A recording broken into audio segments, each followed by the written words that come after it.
So can I? Your computer's connected, right? I want to. Yeah, that just is blocking. I'll let you do it when you start.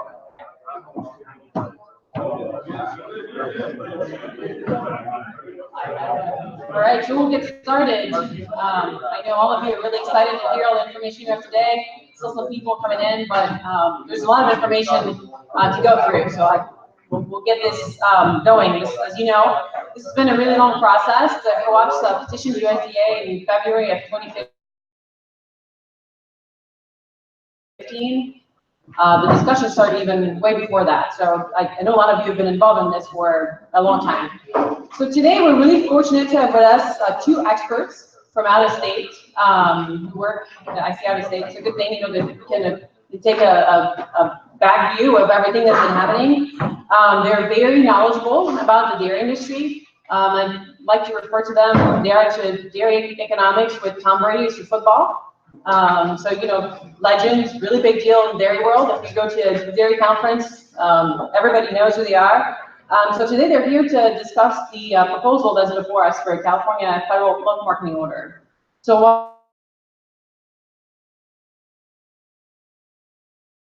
I'll do a brief bio, since they have very impressive bios. So today we have Dr. Stevenson, who is the Director of Policy Analysis at the University of Wisconsin. He has an MS in Dairy Science and MS in Agri-Con and a PhD in Agri-Con. So a lot of dairy background, not only just on the econ side, but production too. So he does research at the farm level, looking at costs and price risk management, as well as on dairy policy and milk price forecasting. He even has a fun little video cast he does once a month. If you guys like to hear about milk price forecasts, that's very entertaining. Although entertaining, I've been told, is relative, depending on who you talk to. Dr. Novakovic, also with us today. He is a professor of agricultural economics at Cornell University. He does applied research and also has extension responsibilities. He focuses on the economics of dairy markets, but he also deals a lot with current and future issues. So he's even a little stint at USDA, so very involved with public policy. And he's written over 400 publications. As you can tell, he never stops. So that probably explains his extreme productivity. And he did his graduate work at Purdue University before going to work at Cornell. And so I think now he's on one knee. I think he's about just ready to go. So he's crossing his fingers that the computer then shut down. And okay, there we go. I think so. I'll give you the floor. And, hope you enjoy. If you have questions, please take notes or ask them as we go. So the floor is yours. All right, thank you. Sorry for my technical incompetence, but I think we're ready. Okay, it's a pleasure for me to be here, and Mark and I have spent some time enjoying the hospitality of your state. One of the reasons why I like to come out and visit with folks like this is we always learn something. One of the things that I think it's important for me to say and to reassure you, we are here because we know some things about something, but we're not here because we know more about your state and about your business or what's right for you. And I absolutely do not approach this interaction that way at all. I don't know, you may walk away from this thinking that they're sort of hinting maybe we should go this way or that way, and it's not because we're trying to. It's our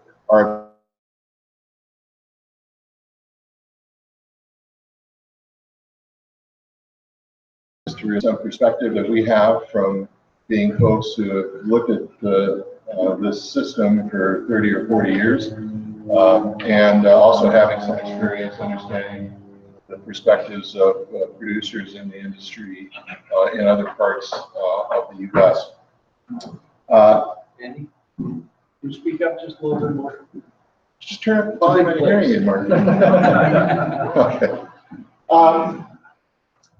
I'm going to start out talking to you not about nuts and bolts and not about it's plus this or minus that, but to try to talk to you a little bit more about what I think are some bigger picture items. And one fundamental point is the federal order logic, design, purpose, way of working has admittedly many similarities to the system you're accustomed to, but it also has some really, really important differences. So you say, okay, classified pricing, pooling, we've got classes, we use Roman numerals, we use Arabic numerals, we go to the CME. Okay, those aren't that big of differences. They're different, but they're not that big, although, we can talk about 3 versus 4 feet.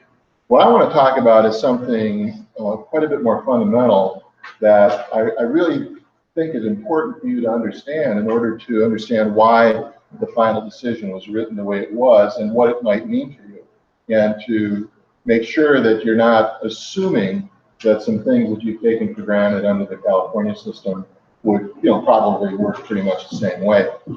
Mark is going to get more into kind of the side-by-side of some key provisions. He's going to do the math and talk to you about some of the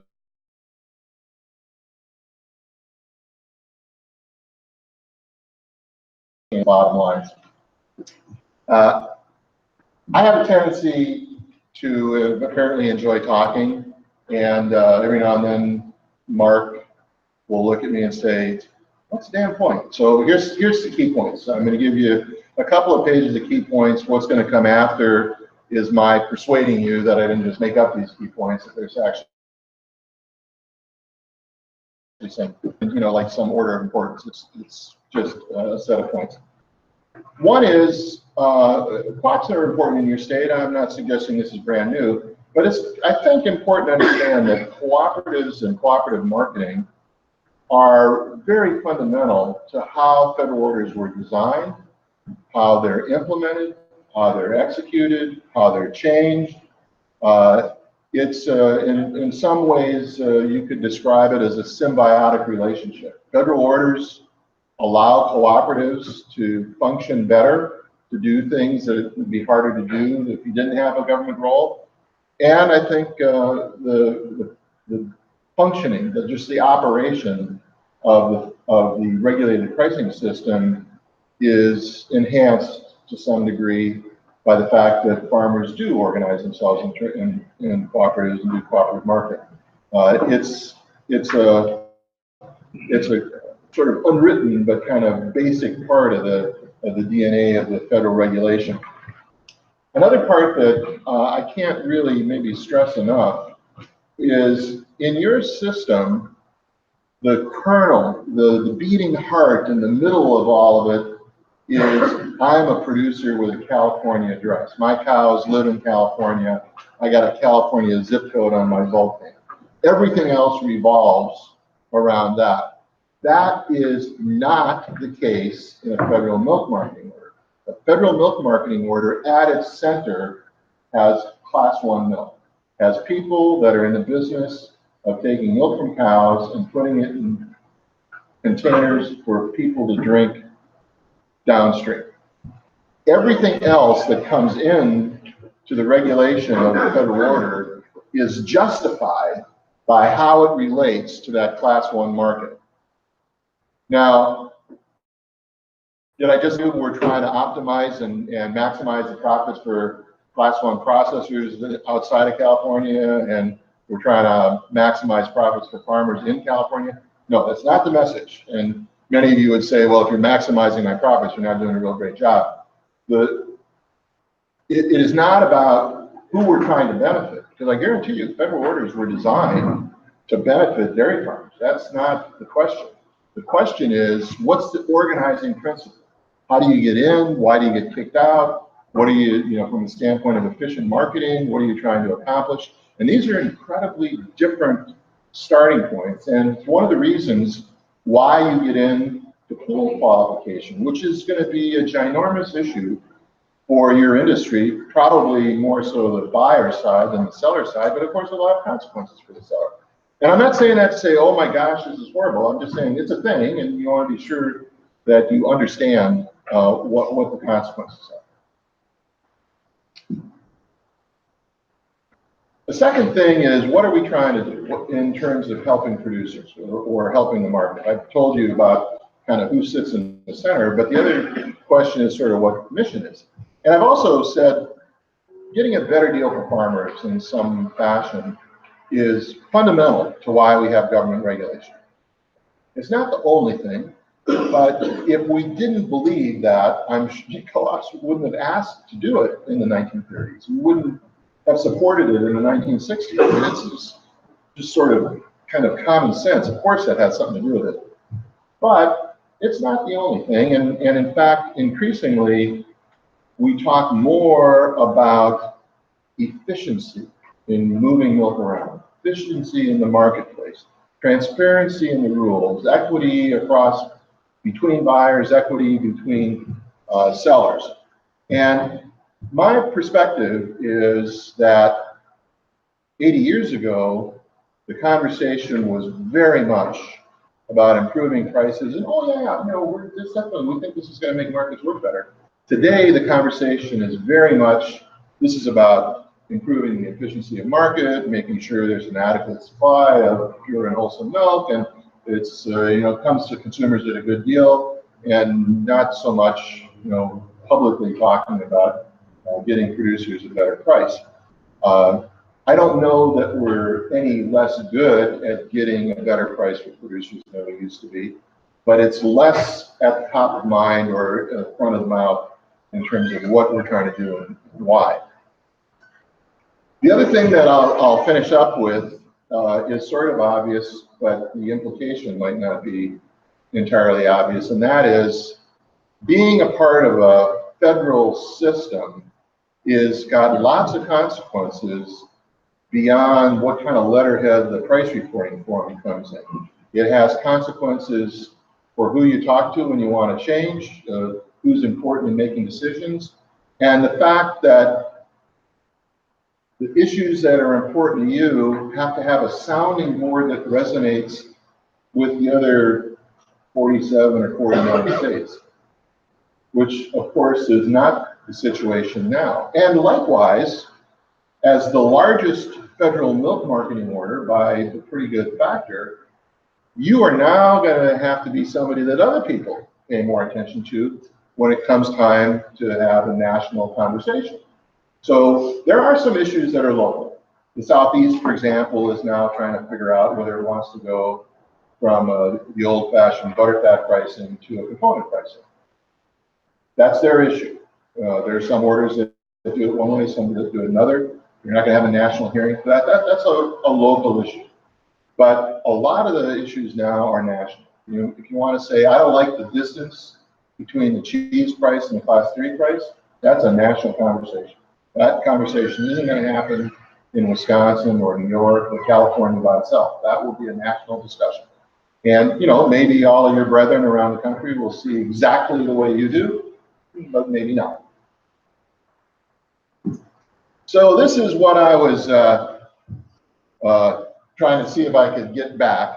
If you have a cell phone or some other kind of internet device, I would invite you to go along with me for a little bit. We're going to do 3 questions on a poll. I don't know if any of you have done this before. This particular question you can't do with a cell phone that doesn't have internet or doesn't have a browser capability. You have to be able to go to this URL and link into a browser. The next 2 questions you can just text a message on a simpler cell phone. But if you can go to your browser and type in this URL,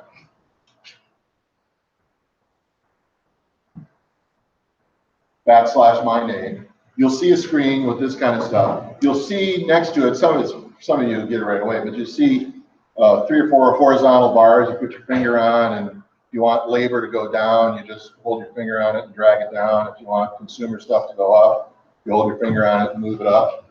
And as you do that, this will, through the wonders of some server in Bangladesh, hopefully will start showing us what your answers are. He said, okay, Mark, why don't you do this and this?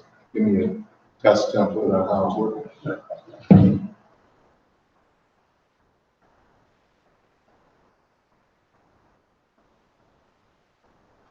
Oh, okay, it started to change, so that means something did something.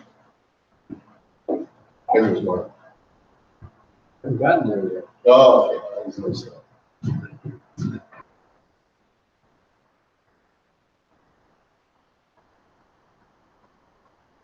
All right, it's working for somebody.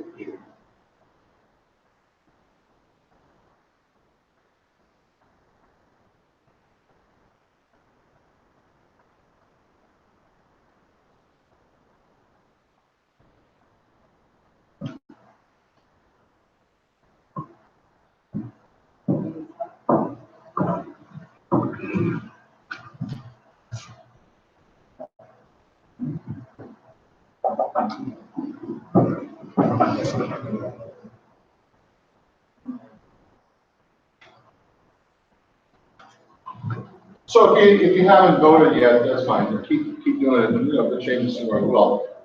This is this little exercise. Hopefully, you know, sort of halfway interesting by itself. But my point here is to kind of remind us that today we're sitting around talking about prices and pricing systems. But obviously, you guys got a ton of other things to worry about, and some of those things, the pricing system really doesn't have anything to do with that. I mean, higher or lower prices might make it easier or harder to deal with a labor issue or a regulatory issue, but it's not something you're going to fix whether you're in a California or federal system. But there are some of these things where the pricing system actually does kind of connect a lot. For example, trade policy.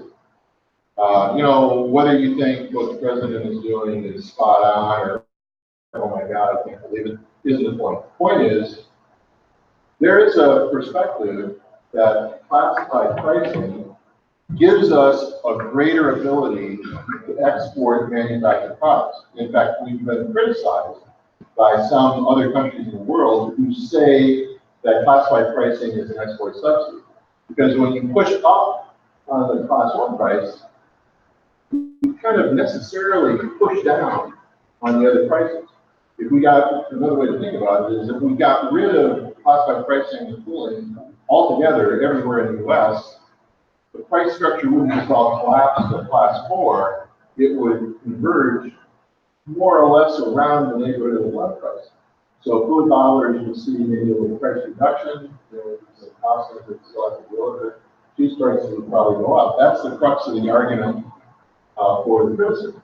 We survived those criticisms, the WTO said we're okay, but there is a relationship. We increase the make allowance and push the gap between class 3 and cheese, that actually has some trade effect. Maybe subtle, but nevertheless it does.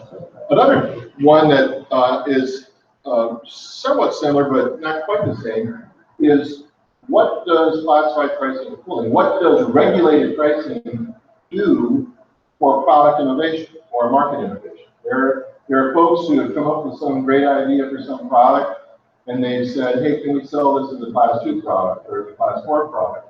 And the market administrator said, no, that's the class 1 product. Damn, if you get a class 1 product, it's going to impede my competitors. I won't be able to be as successful in introducing this product. I only have a year exemption and get it started. It doesn't work.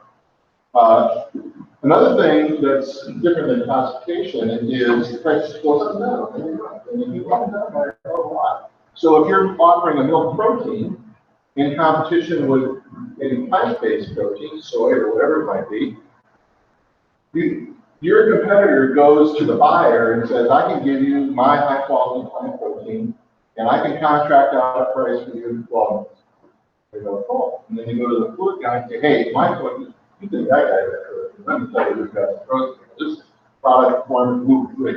Okay, what price you got? Well, I don't know. February got to this, January got that, March got to this, and you want it out to yeah, really. But that does not fit in my business. And there are plenty of processors who have said they have lost sales because they can't explain this crazy pricing system and the fact that the price goes up and down in ways that are not maybe even connected to their product. So some of these things do connect with price regulation, and I think that's part of the story. Okay, if you don't have a web browser, but you do have to have a text messaging capability, you can participate in this. And this is obviously a question to help us get a gauge from one another about whether or not you feel like you know enough to make an informed decision. Yes, no, or I'm not entirely sure. Let's see what you get with that. About what? Oh, the federal order. Whether or not you want to, you're prepared. Are you prepared right now to make a vote on whether or not you want to be federal order 51? Or would you like to get more information? Probably if you're sitting here, either you want to tell me something or you'd like to get more information. But let's just see how the audience sorts out.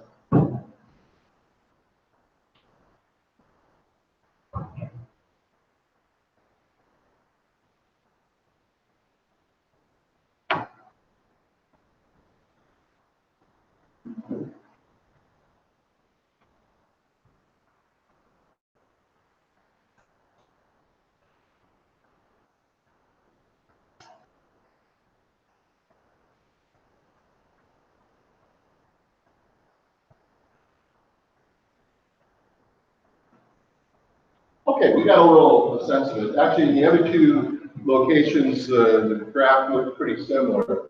Uncertain got the most votes, but yes got a lot of votes. So there's a lot of you that feel like, I think I know a lot of what I need to know. We had relatively few no votes in the other locations as well. That kind of gives Mark and me a little bit of a sense of who we're talking to. One last one. Here's the big one. All right. Anonymous ballot. Let's do a straw poll. No matter how comfortable you feel with the decision, where are you at?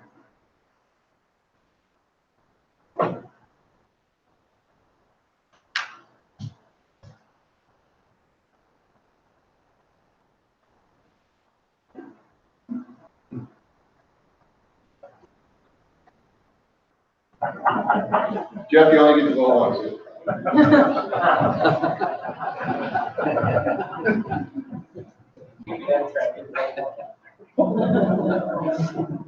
Now you can.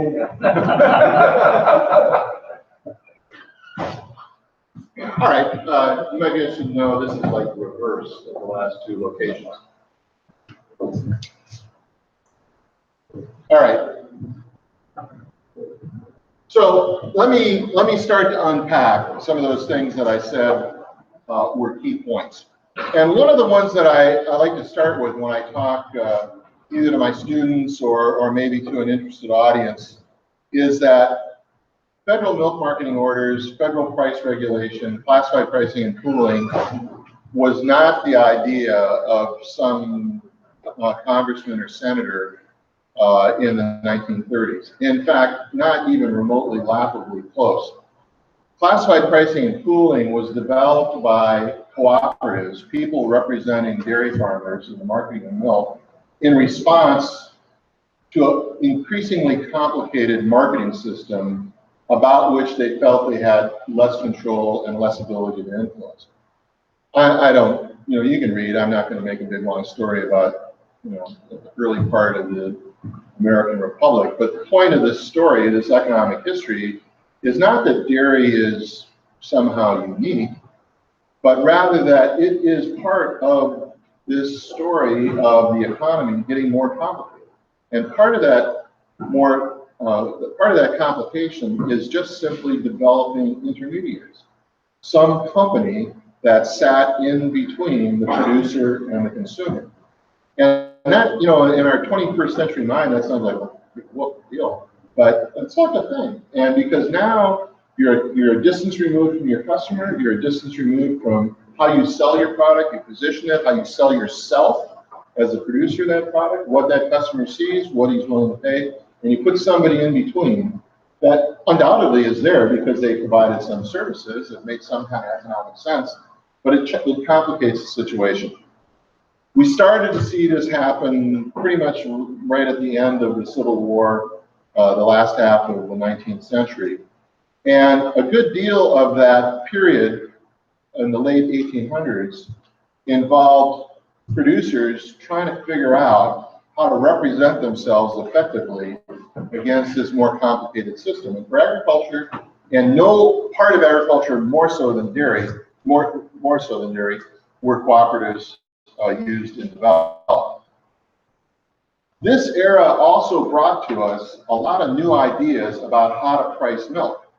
And both the buyer and the seller had ideas about using price as a way to communicate an incentive. A lot of the stuff that we take for granted today was created in the late 1800s in this environment. As a general rule, processors tended to focus on price as a way to encourage good market behavior or discourage bad market behavior. They came up with the idea for butterfat pricing. They came up with the idea for seasonal pricing. They came up with the idea for how transportation could be modeled. Cooperatives tended to focus more on how can I get a better price for my members, which makes lots of sense. And they came up with ideas like classified pricing and pooling. They came up with some other ideas too. This thing here, base rating, was basically a supply management kind of thing. It said you got a base and you get more money in the base than if you're outside that base. Kind of sort of familiar concepts today. There were reasons why these things made sense to farmers, but they also had to make some sense to buyers, or you couldn't negotiate having them. These co-ops couldn't just walk in and say it's my way or the highway. So you had to come up with a system that offered the buyer something that made sense as well. And given that Class 1 markets are kind of fussy, there's times of the week and times of the year and holidays and whatnot, when, I don't always want the same amount of milk, there is a certain fussiness. And in fact, it's dealing with a highly perishable product that never becomes storable. There's no point in which a fluid milk product is easy to put in the refrigerator and take it out of the member. Created an environment where you could talk about how do you make my life easier and how can I help you maybe make your life easier. For a period of time, this worked pretty well. Kind of coincided a little bit with the labor movement and a lot of the issues that were going on with labor organizing and unions. But there was a kind of a short window where it really seemed like cooperatives helping farmers bargain for milk and negotiate with processors and doing stuff was working. It was just kind of clicking. It started to hit the skids in the 20s because actually agriculture was in a depression, or at least a bad recession in the 20s before the rest of the country got in there. And then when the Great Depression happened, then it was like overwhelming, the private industry, co-ops included.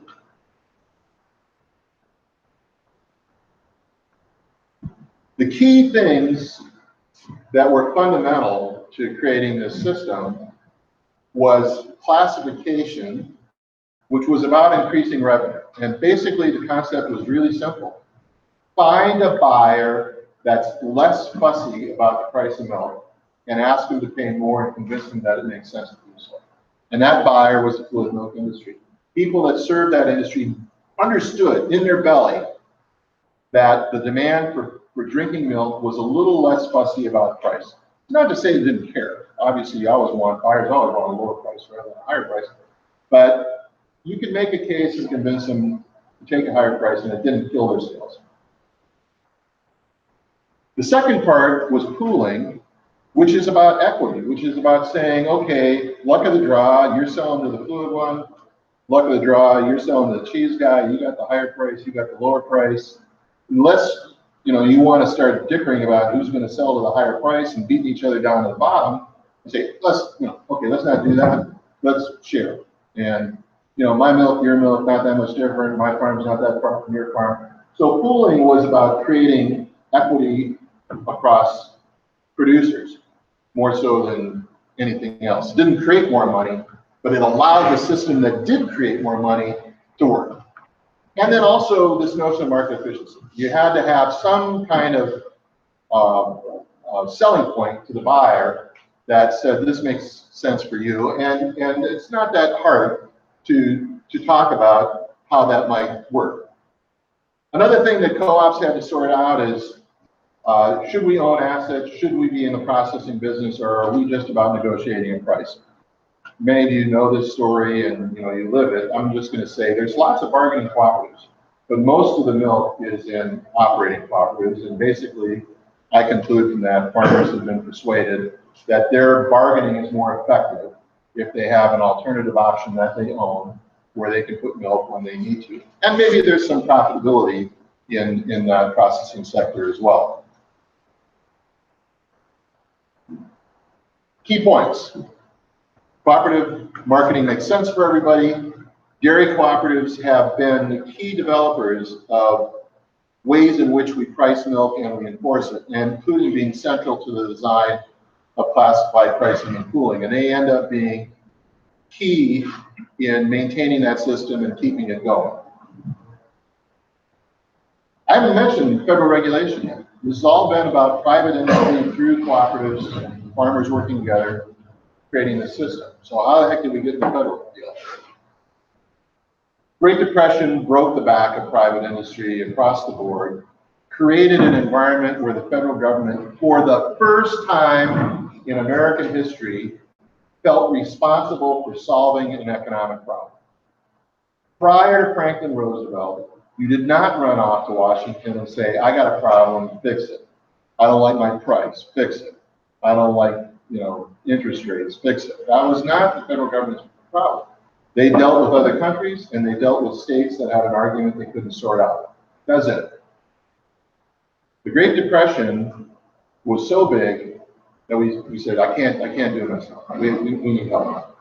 Some of you might remember your history to know that Franklin Roosevelt said, I'm going to do my best. I'm going to work hard for you day and night, but I don't have all the ideas. If you got a good idea, share it with us.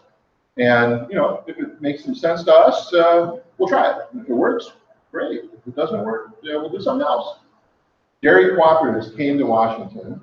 Dairy cooperatives from the Northeast talked to the former governor of New York, who they already knew, and said, we got an idea. It's called classified pricing and pooling. We think it worked great. We're using it all over the United States, but we lack the muscle to really enforce it. If you would just come in and establish the rates, check the buyers, make sure they're playing by the rules, they'd be killed. But can we do that? That was kind of a big discussion. It took about 4 or 5 years before they sorted that out, but ultimately they did. In 1933, when we passed the very first Farm Bill, there were 60 locations in the United States using classified pricing and pooling. This is 40 years after the system was created in New England.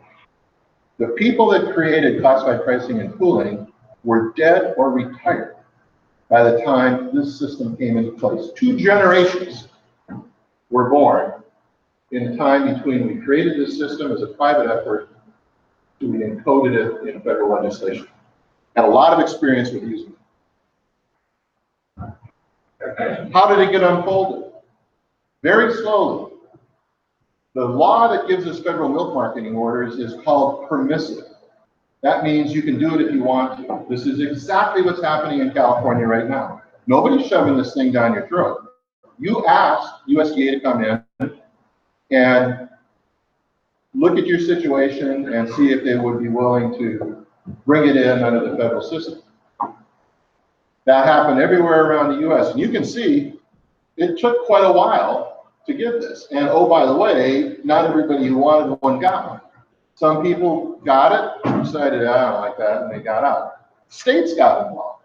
Wisconsin was the first one and tried it for a while and said, nope, that's not working for us. New York was number 2, and we still have state regulation in New York. £500 million is priced under the authority of the state of New York in the markets that represent Rochester and Buffalo and Western New York. Other states have been involved. Obviously, yours was the big one. With this kind of permissive regulation, it took 30 years before half of the milk in the US was regulated under this system. This is the 50% mark, and this is late 1960s. We added more orders, we added more areas where milk was regulated, we increased the volumes of milk. After a time, we had a peak of 82 of these little puppies all over the place, and then we started emerging. So we kept adding milk, and we started increasing the geographic area until we get down to the point where we are today. This big drop, by the way, was by act of Congress. This was not a natural evolution. We all agree Congress is natural. I just said that. But it wasn't a USDA decision. This was a political decision. This is what the map of marketing orders looked like in 1967 when they had about half the milk. Lots of little tiny areas. Now, this is one of my first chances to highlight for you. This shading had nothing to do with some special deal. It's just to make sure you can tell the difference between Arizona and Mexico. Some of them are pretty big. Some of them aren't even continuous. This thing here that looks like measles, that means that's regulated, that's regulated, that's regulated, that's regulated. The spaces in between them. Why the heck is that? I'll tell you why that is. That's because some guy that is in the white space didn't want to do it, and his Congress said we don't want it. But whatever. If I'm a dairy farmer and I live in this area, does that mean that's where my milk is regulated? Answer, no. Have nothing to do with it. Nothing. Not a little thing. Nothing. These are what are called marketing areas. Marketing what? Marketing farm milk? No, not marketing farm milk. Marketing packaged milk to retail grocery stores or food service or wherever those customers are. Oh. So the question is, let's use California as an example. Normal question USDA would say is, who sells milk in San Francisco or metropolitan area of San Francisco? Okay, I don't know how many companies there are. Let's say there's 7 that sell packaged milk in San Francisco. They say, okay, those companies compete. That's a marketing area. They're working against each other, buying and selling, competing for a marketplace. Do these same companies sell in LA and San Diego? If the answer is no, not so much. Well, that one guy does, but basically not. It's really 2 different areas. You know, different pricing outcomes, different people involved in the business. Then you would say, okay, Los Angeles and San Diego are one marketing area, and San Francisco is another marketing area. Honestly, I think if you didn't have Congress saying California's got to be one thing, I think there's a pretty good chance USDA would have come in here, clean piece of paper, and you had 2 California areas. A northern San Francisco one and a southern LA, San Diego. That's the logic. That's the normal logic. Then the question is, okay, who are the processors selling milk in the LA, San Diego market? Okay, there you go. You look that up. There's some fact. Then the question is, where are they buying milk from? Theoretically, although it's obviously contrived, theoretically, you could say, okay, here's a big market, New York City. We've decided that's a marketing area, and the southern part of New York as well, going up to Albany, over to Syracuse, down to Binghamton and Greenwich. If I'm a plant located over here in northeastern Pennsylvania, and I'm selling into that market, either Binghamton or New York City, bam. I'm a New York, New Jersey pool play. Doesn't matter if I'm in a shaded area. If I'm stupid enough to buy milk from Missouri on a regular basis, because my brother moved out there and I love him and so I'm buying his milk, that Missouri farmer is going to be pooled on the New York, New Jersey area. Doesn't matter where he lives, where the plant's located. What matters is this class 1 market and who serves it. We say, okay, you haven't talked to me about cheese plants yet.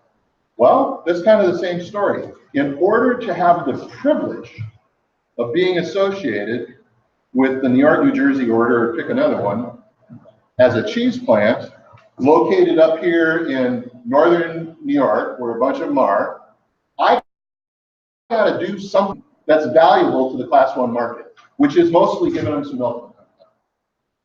And if I don't have some way of saying the class 1 market couldn't work well without me being associated with it, then I got no business being in the pool. That you fall outside the rule. If I can say, oh my goodness, look how important I am. I am helping, I'm greasing the skids for these guys. If it weren't for me, they wouldn't have enough milk in September. All right, good enough. We're not using your milk in March, that's fine. We need you in November, that's good. You are part of the market. And all the farmers that are selling to you, they're part of the market. Very, very different from your rule. This is what the map looks like now. It recognizes two things. One, marketing areas are bigger. People compete over a wider area. It also reflects that we had a Congress in the 1990s that said you got to have between 10 and 14 orders. I don't care if you like it or not, you know, stick your foot in that shoe and get over it. But in case you're wondering, the stars are in fact states that regulate milk. You got 20 billion, give or take, and Pennsylvania's got 1. They're number 2. New York's got 500 million. Western North Dakota has 2 plants.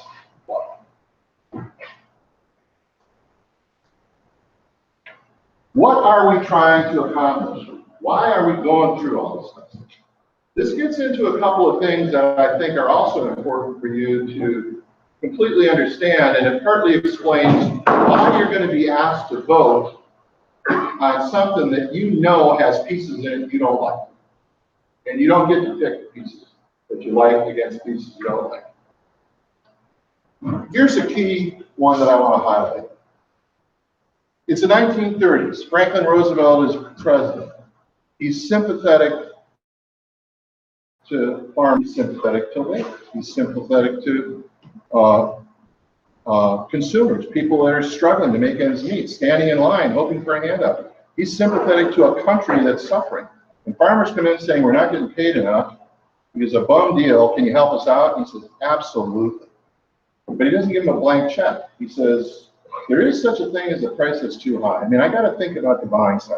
I got to worry about the mom and the dad and the kids. You know, I can't just give you, you know, the moon, the sky, and the stars. You know, there's a limit.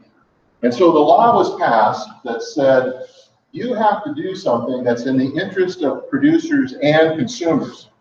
We also use the word public interest.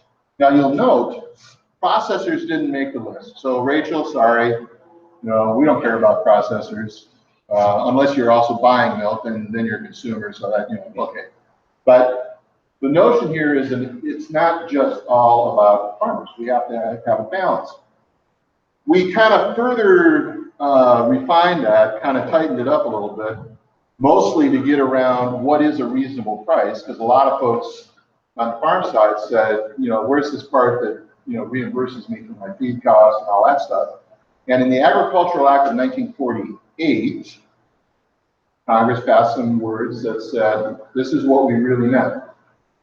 Again, this is where that sufficient quantity of pure and wholesome milk stuff comes from.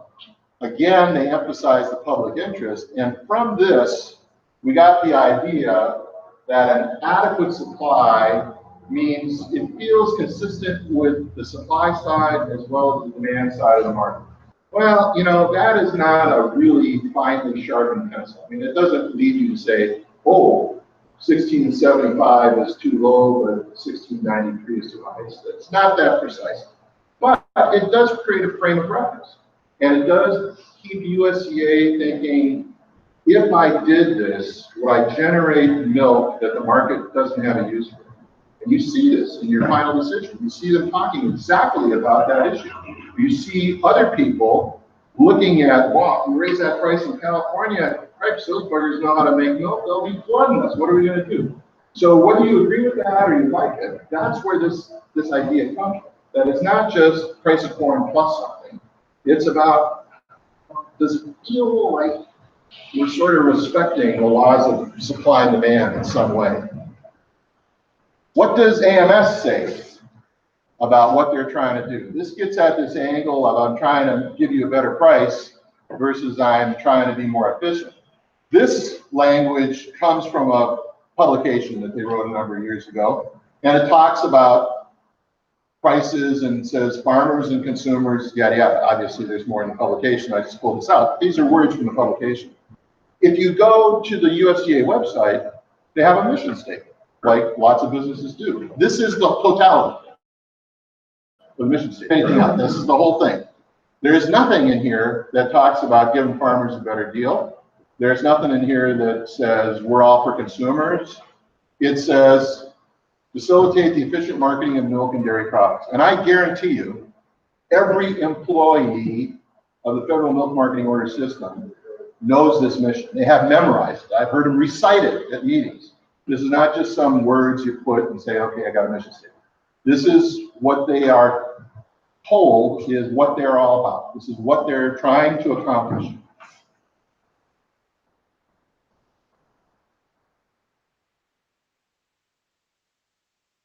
Getting a better sense of purpose. If we didn't have that, we'd vote it out and say, this is what I had in mind. Publicly, the defense of this unusual, heavy-handed form of regulation is the world is a better place because we have this regulation. Markets are more efficient, consumers get a good deal, adequate supply, yada, yada. Two things, and then we'll come to the crescendo and Mark stuff, which I know you're eager to hear. Classification isn't just about what price you put on it. Payment, cooling, is not just about what the price is. It's also about what it is that you're pricing. And I'm going to tell you, don't take this as a criticism of anything in California, but I'm going to tell you, and I'm going to say it with sincerity, nobody pays more attention to getting the numbers right on the quantity side than the Federal Milk Market Order Administrator.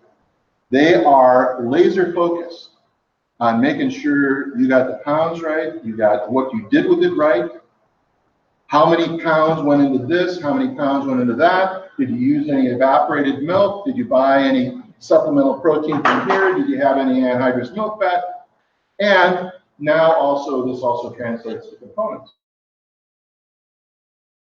And we're going to make really sure you know how to test milk. I cannot begin to tell you how much effort has been spent into getting tests right. All of you have your milk tested. Many of you, how many of you have your milk tested for protein? No, we're not everybody, right? You will, I'm going to just say, many folks, if not most folks in California, maybe every folk in California, will find their protein test changes once the federal orders impose their testing requirements. One reason why is I bet most of you are testing for total protein, which means a nitrogen count, and federal orders test for true protein, which means those nitrogens have to actually be hooked to an oxygen and a hydrogen molecule and be an amino acid. Just floating around doesn't count.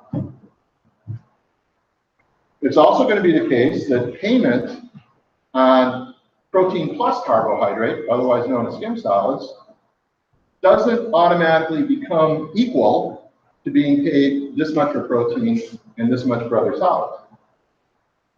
So there's going to be some changes that are all about testing. So one person yesterday said, what the heck's the deal here? I got a vote by early May, and they aren't even going to put this order in until November. You can talk to the USDA employees, they go, okay, you realize we have to make, these are income facilities, We have to figure out employee staffing. The Texas market, I just happen to know this off the top of my head, normally has a staff of 40 people, and that's a pretty good sized market. Most of them are auditors. You don't graduate, from Cal Poly knowing how to audit a milk plant. You might know how to be an accountant, but you got to be trained in doing that. You have to write software that allows processors to deliver their reports. You say, well, I'll just use the Upper Midwest software. Well, yeah, it's a starting point maybe, but it's not, you just can't, it's not like some Excel spreadsheet. It's a little more complicated. You gotta be sure that it's coded right. You also have to be sure that some bozo in Russia can't hack it, or at least minimize that as much as possible. The laboratory thing is gigantic. They're gonna have meetings with just processors. Rachel, get your calendar cleared, because after meeting with farmers, if you guys voted in, they're going to have to start training processors, because it's the processors that are the ones that are actually regulated. They're the ones that have a rule book they have to obey. And so it's going to take a little while to do that. And I don't think that's unreasonable to imagine. Last big point is pooling. And I think this is a particularly important one for you. Again, remember, it's about Class 1 milk is at the center of this. It's all about how does this relate to serving a Class 1 market. So that cheese plant in northern New York, what the heck is it doing that somehow improves the efficient marketing of Class 1 milk? One of the core fundamental logics in dairy is don't move milk any farther than you have to. This just counts. Bulky, perishable, I don't need to tell you that. Right? So you want a system that encourages you to use milk close to home first. All right, in that system, how far away do you have to be before you're disconnected? That's the pooling question. In the old days, this is model. That's as good as I can do.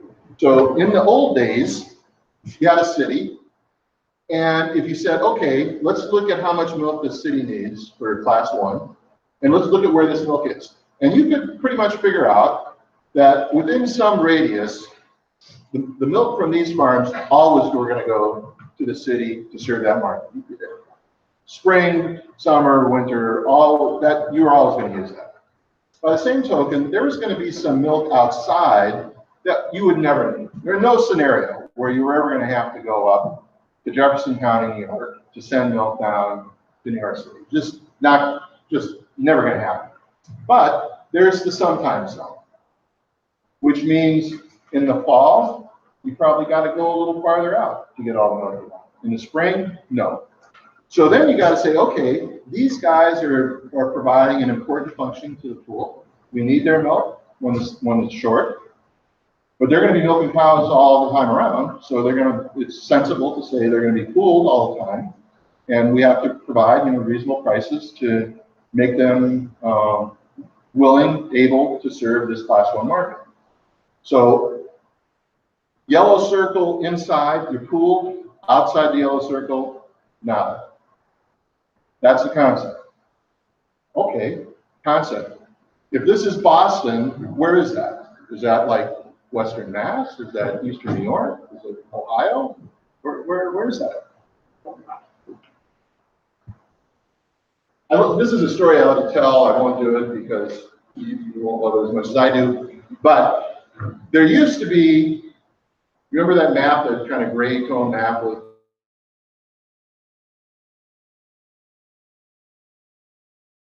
Chicago market and a Racine market and a Milwaukee market and a Green Bay market and then a Madison market and a few others that were marketing areas. A cooperative that formed after World War II, a very good cooperative that's now been merged into the Land O'Lakes, was created here in between the big Lake Michigan and the little Lake Winnebago called Lake Co-op. And they got into the milk business, excellent farming area, excellent milk, and they wanted to sell milk in Chicago as their business expanded. The Chicago market was served by somebody else whose milk was from northern Illinois, a little bit of southern Wisconsin. They came knocking on the door, and Pure Milk said, "Oh, guys, this is our market. Go stay up in Wisconsin. Go sell something to Green Bay. Don't be bugging us." And Lake said, "Well, sorry, but, we have a right to compete. And, let's just you do the best you can, we'll do the best we can. It came to a federal order discussion. Should they be pooled? Should they be part of the market? And the decision was made, you know what? The Chicago market's bigger than they thought. And that created the Chicago regional market, which was northern Illinois and southern Wisconsin. And they said, no, it turns out it's all one market. So sort of like Lake One. Many years later, we had the big upper Midwest order, which, the upper Midwest does not need more milk. Thank you. We got plenty. We need a place to sell all that milk. And lo and behold, suddenly they find out there's a bunch of milk coming from Idaho into the upper Midwest market that qualified for the pool because the pooling rules in Wisconsin were pretty easy. And the Wisconsin guys are incredulous.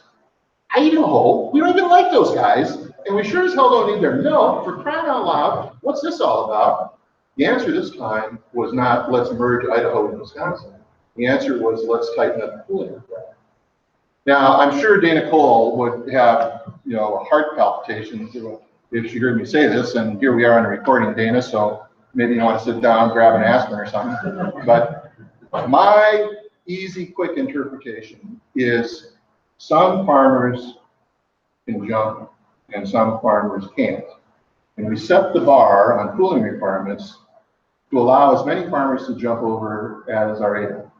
So in Wisconsin, which frankly means that bar is really low. And so it's easy to get pooled in Wisconsin. Turns out in Florida, those guys had springs for legs. So they set the bar up here and they say, you don't get into the Florida order unless you can clear this hurdle. And the Florida guys will say, well, you sluggers, you have our pooling requirements. Yeah, those are something. And the reality is the bar is set so that the dominant industry in the area can clear it. And if you're not part of that, you jiggle the bar or you don't, or you knock it off. In California, they've decided you can jump a little bit higher than Wisconsin, but not so much. And so your bar relative to the national system isn't that high, but you will now find you have a bar to clear, whereas before you just walk along and you don't have to worry about picking any metal on the way. And it will become a thing that you have to pay serious attention to. And obviously there are people who are talking about that. Also, you have been in a system that has been helped by a row of mountains, followed by a bunch of desert and not too many people or farms to the east. And you will now be part of a federal system that did not get the map with state boundaries. They don't care where Nevada starts and California ends. It's not on their map, any way, shape, or form.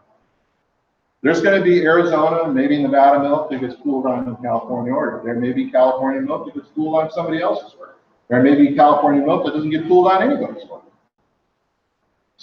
Federal government doesn't care about state boundaries. It cares about marketing areas, pooling rules, and all that kind of stuff.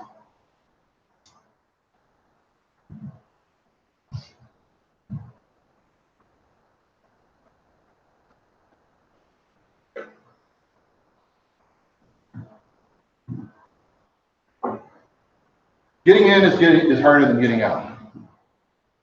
In fact, in point of fact, an order can be terminated by a letter from a co-op or a group of co-ops that represents more than half the country. It's kind of like a vote of no confidence. If USDA finds out that the majority of producers actually don't want it anymore, they'll say, fine, we didn't force that. If you don't want it, you can get it out. If you vote no now, and this is not like some threat, so I'm just telling you what I think is likely. If you vote no now, and then 2019 isn't what you hoped it would be, don't be holding your breath if you come back in 2019 and say, can I change my mind? Do something. I mean, there's some waiting period, but I think there is an issue with respect to how do I get in, how do I get out, how often do I get to change my mind? All right, here's the last thing, and there's a couple things here. I think Dana Cole and Carrie Hunter and Aaron Taylor all probably made a point of saying, whatever happens to price and whatever Mark says would have happened if you would have had this over the last 5 years and minus this and plus that, whatever that is, don't get too hung up on the arithmetic and focus instead on you're in a different system. And one of the things I would say is, at the end of the day, there's only so much money in the milk industry, and you can divvy it up different ways, but it's really hard to create a lot of new money. So we can get a little bit too focused on, how am I going to get milk in San Diego? I'm not saying that's a trivial issue, but it's a little. Probably also have to realize that we're in a different system. I want to be a part of this system, and it's different rules and nuances as opposed to the one you're familiar with.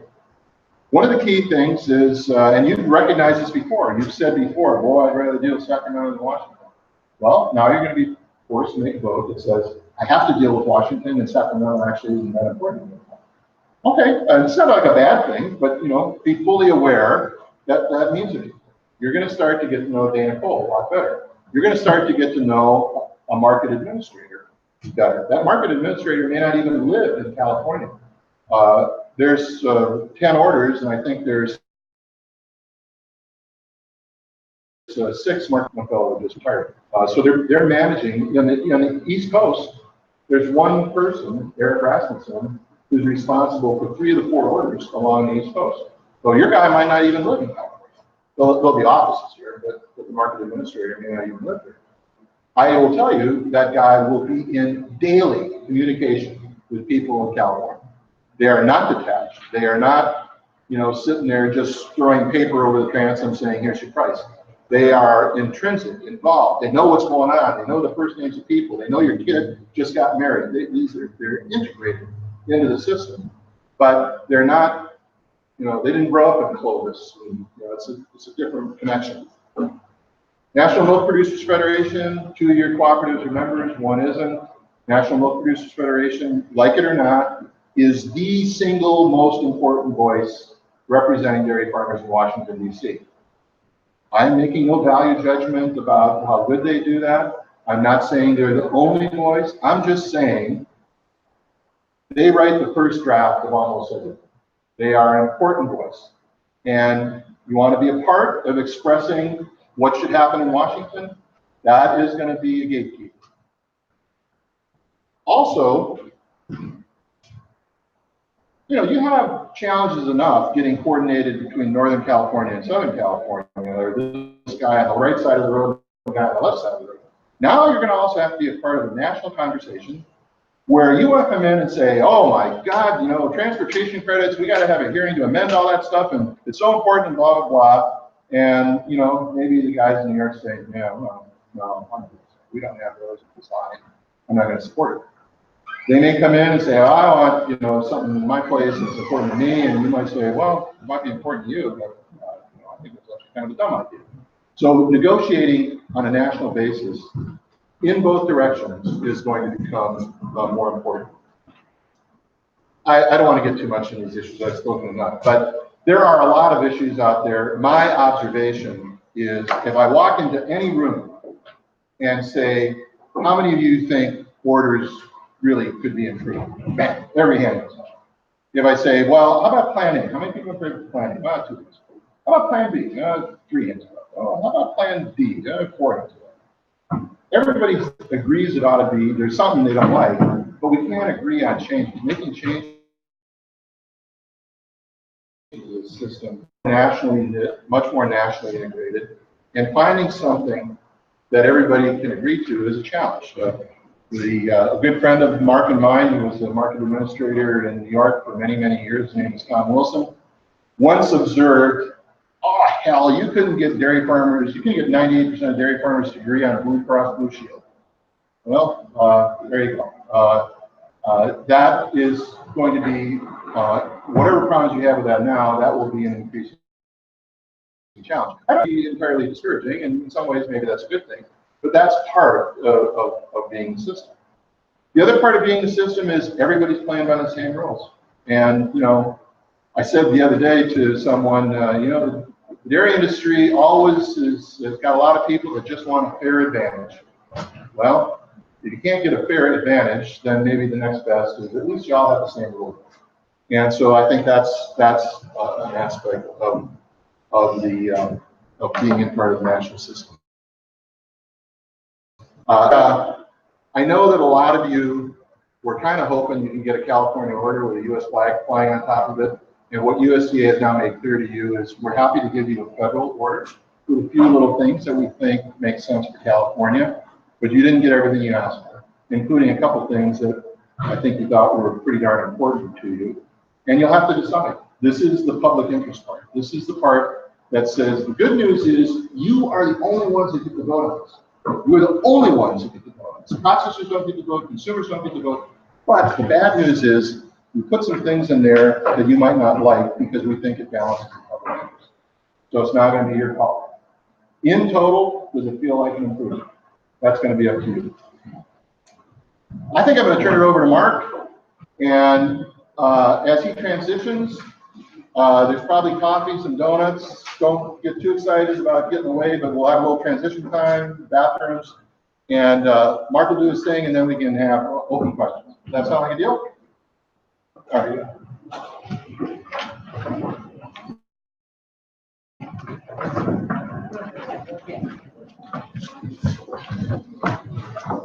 There's apparently a bit of a glare on the PowerPoint. You can read the top part of the slide, but the bottom is too. I just moved this. Oh, okay. So I then, I think it's because it's far. So it's like when you do like exposure on a camera, it's trying to absorb too much light because there's dark around it. Whereas if you had just this, it would adjust better. okay. Does that make sense? Yeah, so then you want to maybe, So where's it where do plugged we in? put this down there? Or maybe like this chair, we put it here. The computer or the The computer. Let's try that and see how this goes, and if not, then we plug it in.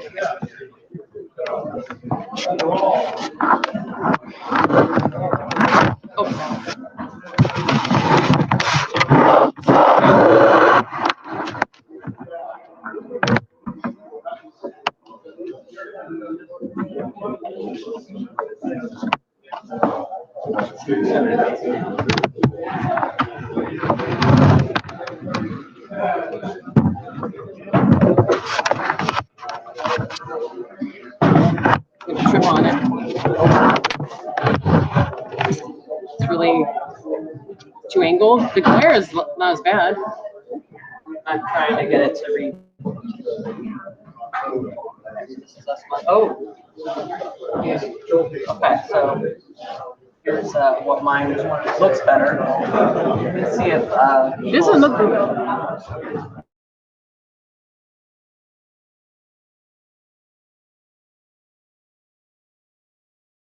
If people want.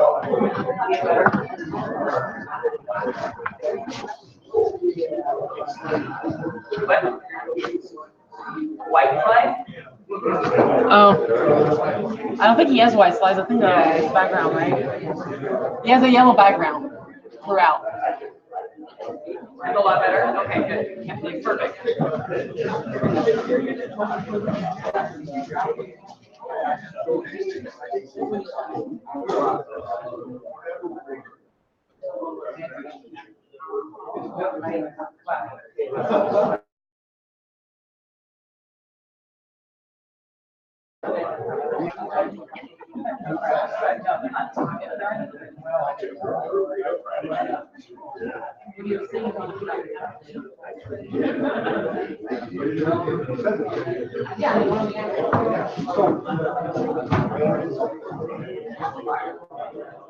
Well, so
And then you got some that can be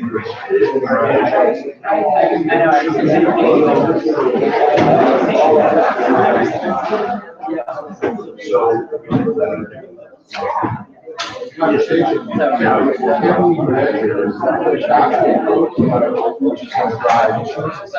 Which is always going to be a smaller market.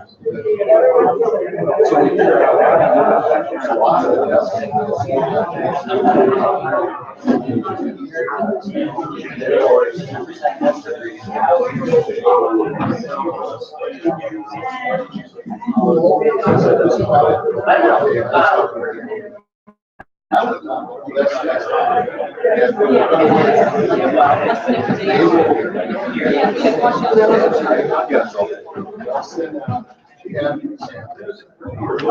Okay, if you want to start getting back to your seats and tables, we'll get started a little bit and maybe get down to what some of you have been looking forward to as well, and that might be what would be price differences. So if you can take your seats.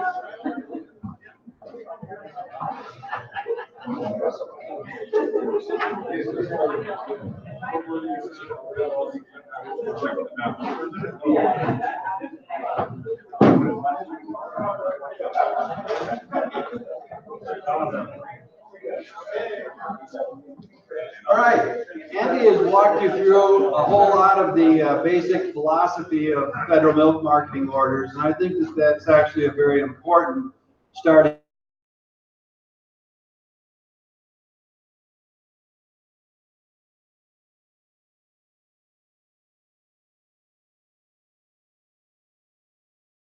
place here, implement those ideas here from the kind of regulations that we know were handed out in the final decision.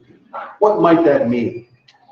And I do want to stress that this is what might that mean. And part of the reason is it is going to be a little bit different than it was before. Over time, I expect that some of those changes that you would have in prices and what they mean to different people means that the industry evolves a little bit differently. I guess it's like that old Indian saying, you can't step in the same stream twice. And so if you vote in a federal milk marketing order and you actually begin to get these milk checks, I think that a very sensible question is this better or not? You'll never know, because you won't actually have systems that you can look at and compare. You'll have one or you'll have the other. And it's going to be a little bit difficult to actually know that. But I want to start off and just take a look at this California Federal Milk Marketing Order. Just a couple things. There were some words that Andy talked about, got thrown around out here. Orderliness and equity are a couple of the watchwords that federal milk marketing orders use. And those are big goals. And while they sound like something we ought to be able to achieve, they're really imprecise. We know when we don't have it. Usually if it's really truly disorderly or it's really truly not fair, then you know that. It's really kind of hard to get there for sure. But the only real tools that we've got to do this, to achieve those goals, are the tools of classified pricing and pooling. And the federal orders do implement this in a different way than you've probably been used to. As Andy mentioned, it's all about class 1 milk. And federal orders would say everything else is incidental. So class 1 milk is what it is that we focus on. Everything that we do is to support the orderliness and equity with regard to fluid milk sales. Andy dragged me back through a lot of years. I'm only going to do this once. And this was a map that was hand-drawn by a professor out of Harvard. John Cass, Harvard. Yeah. Back in 1929. This predated federal milk marketing orders. But they had realized that there was a spatial difference in prices. And so he went out, conducted a survey, and just looked at what prices this market had evolved across this northeastern quadrant of the United States. And that's what's shown here. You know, obviously these are denominated a little bit differently than we would recognize today, but I think the high spot is up here in Boston, where it was 39 cents or 34 cents, I guess. And you can see some of these other dots in the maps that were relative high points. They all corresponded to these population centers, the cities, where milk was needed. And you paid a little bit more to get that milk in there. And in the areas where we had just lots of milk and not a lot of people, like up in Wisconsin, prices tended to be relatively low. So spatial value of milk is something that probably shouldn't come as a big surprise to us, and I know that all of us would recognize. Oh, sure. With corn, we've got a basis. Corn is much more expensive out here in California than it is in Illinois or Iowa. But milk too has a basis, and it is recognized in the federal milk marketing orders through something that they call the Class 1 differentials. So Class 1 differentials are in a federal milk marketing order to represent that spatial value of milk. And they're the only thing in the federal milk marketing order that does. The Class 1 differentials are there for fluid milk only, beverage milk. And they are there to encourage milk to move to where it's most needed. It doesn't pay for the full cost of transportation. It is not a transportation credit. But as we will see just a little bit later, the difference in prices across some of these regions, these counties that have different Class 1 differentials, is meant to say, if you as dairy producers have a choice to make, you're standing right here, and I've got 2 plants I can sell my milk to. One of them is 50 miles. Yeah, I'm trying to remember which direction I have here. In this direction, and the other plant is 50 miles in that direction. Which one do I want to sell my milk to? Because my cost of transportation, what I have to pay to get that milk to a plant, is exactly the same. So I may differ as far as the cost goes, but what about the price? Is the price any different? Well, if the price is lower in this direction and higher in this direction, as a dairy farmer, I go, well, I want to sell to that one. That's the direction I want my milk to go. And that's the direction that federal milk marketing orders wanted your milk to go to. Will it cover the cost of transportation? No. I mean, if you look at another plant that was 100 miles in that direction, and it was in a higher zone of prices, is that enough money to encourage my milk to go down there? No, it's not. It's not going to cover the cost of that extra 50 miles of transportation at all. It'll cover a small part of it, but it won't do that. So important to understand what these Class 1 differentials are trying to do and what it is that they don't do. It's not a transportation credit. But I was at Cornell University for about 20 years working with Andy and others, and we had developed, and it was actually based on ideas and concepts of modeling that even predated Andy. But a spatial model of the U.S. dairy, well, I mean, that's old. It's based on a spatial model of the U.S. dairy industry. And at the time we were there, we developed this out to the entire country, which was something that hadn't been done before. And we've made a lot of modifications to this since that time period. And the Agricultural Marketing Service, Dana Cole's folks in dairy programs and others, have used this model over the years to think about what the spatial value of milk should be. It's not that they pick up those numbers that come out of that model and say, yep, this is exactly what we're going to do, but it helps them when they're thinking about whether these prices need to be adjusted to move milk differently, and they've used that many times. So we've done spatial modeling for quite a while. I want to give you a map, though, that shows you a little bit about the intensity of milk production. Where is it that we produce a lot of milk? And, you know, for many years, we've been looking at the state of California and realizing that, gosh, you guys really can produce milk. And you've been putting it on for a long period of time. But the truth of the matter is, you've been putting it on everywhere. And this is not a change in milk. This is where the milk is right now. It's like a balance sheet. It's a snapshot.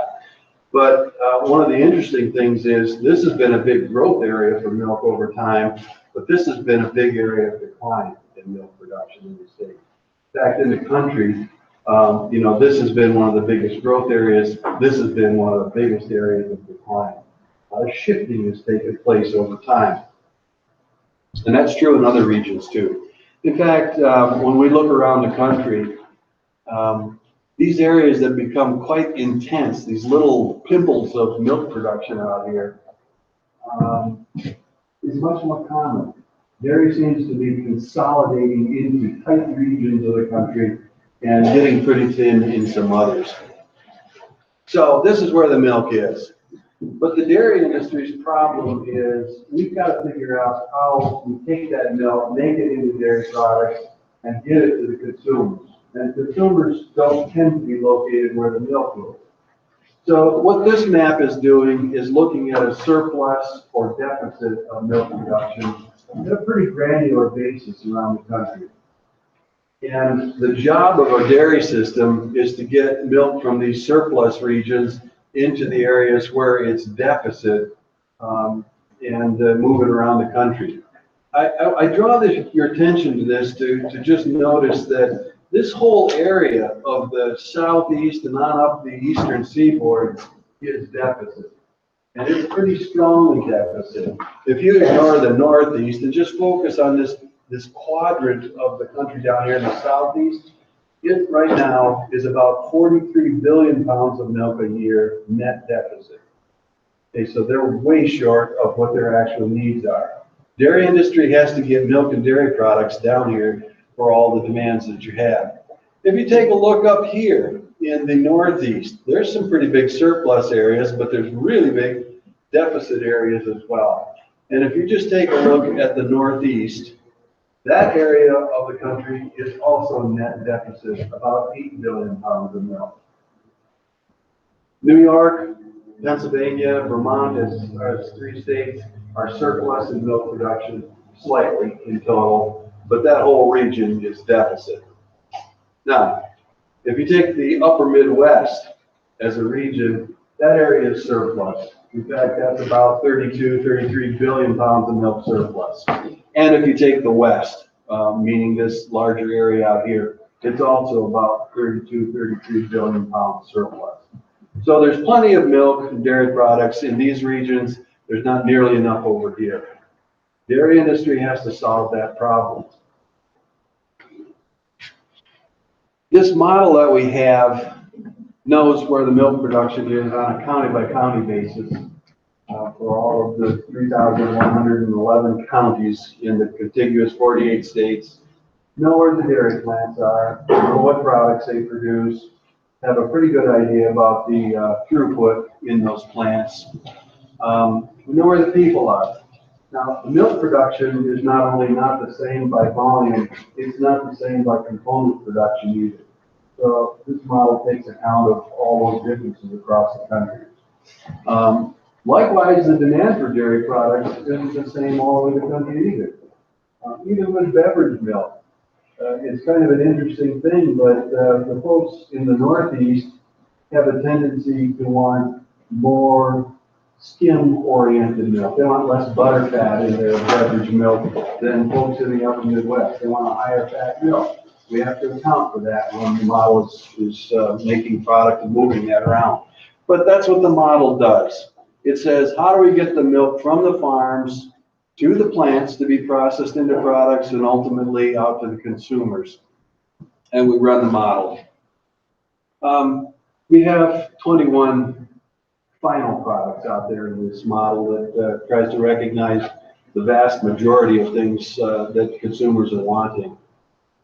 We also have some intermediate products. So these are not final products in most cases that consumers would actually eat, but these are products that might go into other dairy manufacturing to be made into final products. And we account for all of that. So surplus cream in a fluid plant can go to a butter plant and be turned into butter as a final product. Non-fat dry milk can be used in some other products, more than this actually, but in California specifically, we account for the higher standards that you have in fluid solids. That's an important thing here. It actually uses quite a bit of skim solids in fluid plants. So we do account for that stuff. The other thing we account for that's really important in this thing is transportation costs. And this is not like just putting a ruler on a map and saying it's so far from here to here. We actually look at the road network, so the actual mileage, and takes into account how far it is down the road to get between different points. And we also respect a lot of different things like the road weight limits out there. Michigan, as an example, you can put 115,000 pounds of milk on a truck in Michigan, take it down the road. They have the highest road weight limits in the country. Most of our states have 80,000 pounds as a limit, but not all of them. We also recognize that there are differences in costs because of driver wages or fuel costs, and California happens to have the highest of those. So in some sense, your cost of transportation and hauling is more expensive out here too.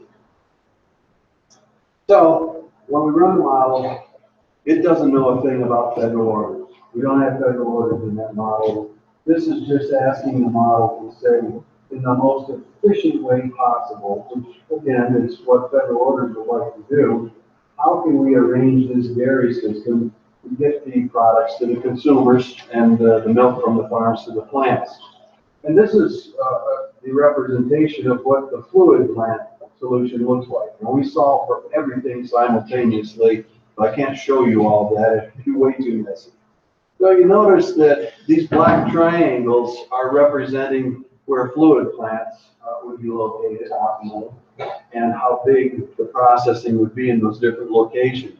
The orange triangles that in most cases is underneath, or orange rectangles underneath these triangles, is the demand at that location. And most of the time we have a processing plant right there where the demand is, but occasionally we've got a demand that doesn't have any processing plant right on top of it. This is saying that this demand area is getting its fluid milk from this plant, and it's moving that far. The green lines are showing you milk assembly. This is where milk's coming from to service those fluid plants. Pretty much, you would say that fluid system seems to be local, that we are processing products where they're needed, and that's the end of the story for fluid. I want you to look now at cheese. It looks quite different. This is what the model would say is optimal for cheese processing and distribution. If you remember that map I showed you about the surplus and deficit regions, remember this is all deficit over here. And what the model would want to do is to say, look, I can put 10 pounds of milk in a pound of cheese. And I can ship a pound of cheese a lot further than I can 100 pounds of milk, or 10 pounds of milk. So that's what I want to do. And this also gives you some idea about maybe who an economic or a natural customer would be. This suggests that this big deficit region up here along this northeastern seaboard is best serviced by the upper Midwest. It would say that this big deficit region down here in the southeast is best serviced by the west. So those tend to be natural customers. Now, is that true? No. I mean, in Wisconsin, we're really proud of our cheese, and we like to think that everybody wants it. We'd be happy to sell cheese to California. And I bet that I could probably find some Wisconsin cheese in the California stores. But by the same token, and it's irritating, I can find California cheese in Wisconsin stores. That's kind of cold for Newcastle, but it does happen. So this is not specifically saying that the industry is oriented this way. This is saying that if I get to be the dairy czar and create the most efficient dairy industry in the U.S. that I could, this is how it works. And for other concentrated products like butter, the same sort of thing, that butter is moving longer distances to satisfy these needs. For soft dairy products, I just picked ice cream as an example. It's a little more intermediate. It's kind of between the fluid and between the hard manufactured products. They move longer distances, but not anything like the cheese does. What were the blue lines on the cheese? The blue lines on do I have a blue line on cheese? Yeah. The green. You mean the green lines here? The turquoise one. Oh. Yeah. That's wave movement. I'd have to go back and look and see what's going on with this. But this is, all the products that are coming into and out of that. So, for example, on the fluid plants, you also see some yellow lines. Those are cream movement. This is saying that a fluid plant has surplus cream and it's going to go somewhere. This is whey movement, and I can't remember why. I have to go back and look and see what that was about.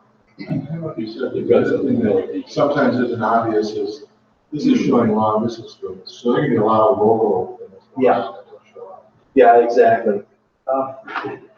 This is a huge model, and we get 1,000 pages of results every time we do the model run out there. And we have struggled over the years as to how do you boil it down and show people what these results look like visually.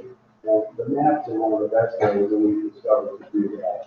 And I still can't show everything. So as Andy said, a lot of times, you could ask yourself, is there one big plant there in Jerome? I think that's Jerome.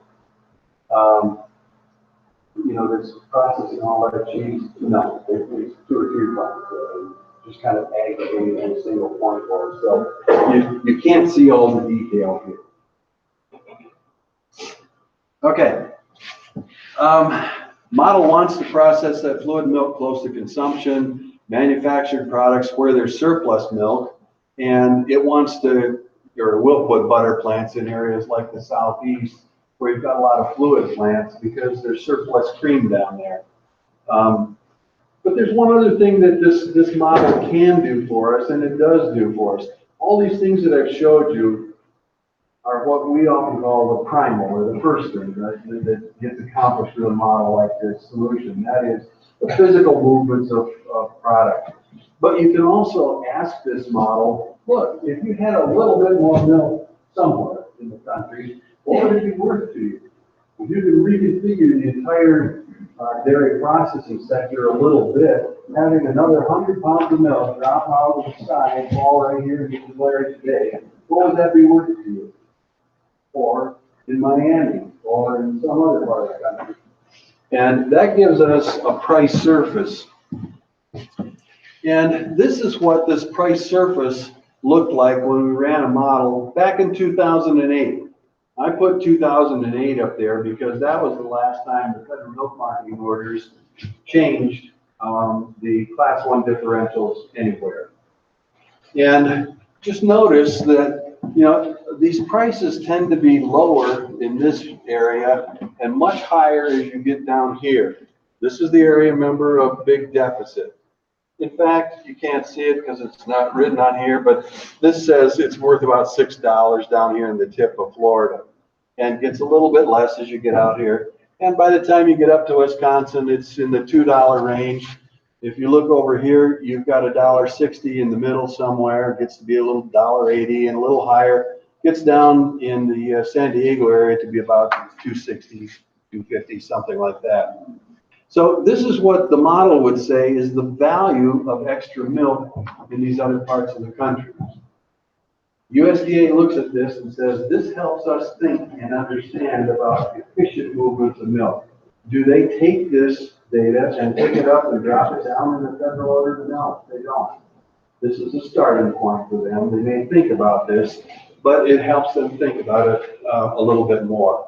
And they will, use market administrators, testimony from people, and a variety of other things to say, well, if it's not exactly this, then what should it be? Let's take a look at what they did with Class 1 differentials. This is their map. And on a county by county basis, you have a Class 1 differential. Here's Florida. You probably can't read that, can you? That says $6. That's exactly what the model said it should be. You look up here in Wisconsin. Remember the model was saying about $2, $2.20, something like that. And federal order said, nah, No, it's more like $1.75, $1.70. So they didn't give us as much as the models suggested it should be. Look over here in California. The model was saying something like 220 down here in this area, and this says, nope, 210. It was saying something like $1.60 up in here, and here's $1.60. So it corresponds reasonably well to the value of milk. And the federal orders agree largely with what that model is suggesting. So let's focus in, yeah. Could you go back? Yeah, the numbers are a little hard to see, and the colors, there's not enough colors to do all the numbers. No. Could you kind of maybe pick $1.80 and say where else in the U.S. is there $1.80? Okay. Andy says, where else is $1.80? These colors, by the way, on their map do not correspond in any kind of graduated sense. So, you know, you look at this and say, oh, yellow, $1.80 is yellow. No, not really, because this is $2.90. But here's $1.80 here.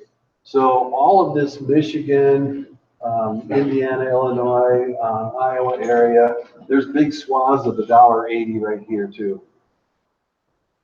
And Montana, I guess. if you look over here in Idaho and this area up through Montana, this is $1.60. So this is the same as this red down here, $1.60. Okay. Any other questions about that? Yeah. Mark, in some of the big pictures, going back and saying best use, location, is that strictly on products sold in the U.S.? Does that take into consideration any kind of export? Absolutely does. So what we do with this is we pick a particular month in a particular year. Usually when we're doing this, we're looking at a year, and we try to pick a flush month and a short month. And we run the 2 different months because the solutions are a little bit different. But it does certainly have exports and imports and stocks. So those don't show up in here, but we are shipping product out of different areas. So that didn't show up on the map. I probably should have put some lines out there that indicated export areas that it was forecasted. California is exporting some product for sure. In fact, a fair amount of it. All right, so here's California, the big blow up here of this area. This is the California map, 210 down here. There's a $2 area here, $1.80 that wraps its way all the way up, $1.70, and this is $1.60. And it's reflective of the relative supply and demand regions in the region. This becomes really important, and I'm going to focus on this a little bit because Andy told you, but it's not going to be where your farm's located. I wish I knew the county shapes here, but I don't. Where in like here? Huh? Down? Yeah, right there. Right there, okay. Well, you're squarely in $1.60 then, right? But remember, it's not where your farm's located. It's what plant you sell milk to. So where's that plant located? That's what becomes important to you. This is the area that has great need of milk down here for fluid purposes, and it's trying to encourage milk to move in this direction, not to move in those directions so much. Okay. But by the way, I'm not sure what the full transportation costs are. In your current state order, you get pretty close to 100% offset, I think, for transportation moving milk down into this region, right? And I'm betting that that's nothing like this 50-cent difference that you have between here and there. The full cost of transportation is what, $1.30, $1.40, maybe more. So it's much more expensive than this.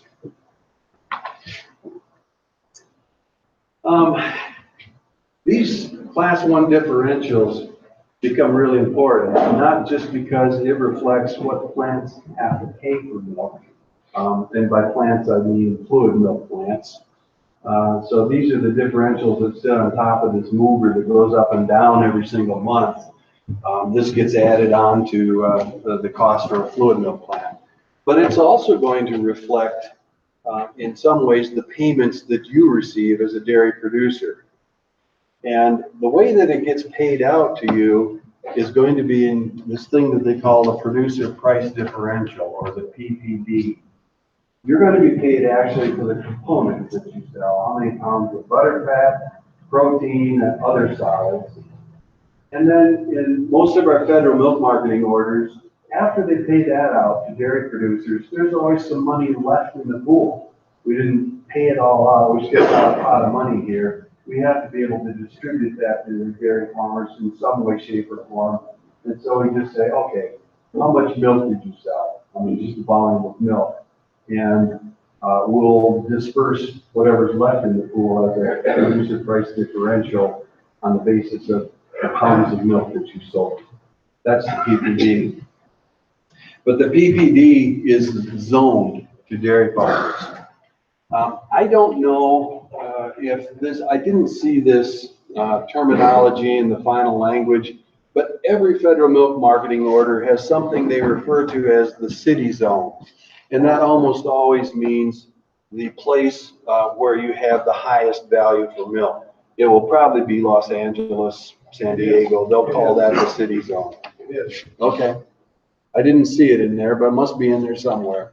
So that's the city zone. The PPD that's paid out everywhere else. Oh, and by the way, when they announce the federal order prices, it will be at the city zone. That's what they announce. But the actual payments that you receive are going to be zoned back to where the plant was that you sold milk to. So, for example, if you are in Fresno, the PPD is going to be this 210 minus the $1.60. This is minus 50 cents. So it's going to be the PPD minus 50 cents.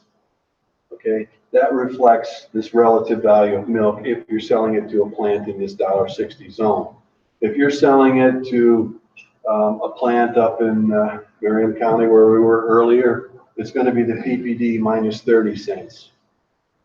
So it matters a little bit on your milk checks where you sell milk to. That's all clear? All right.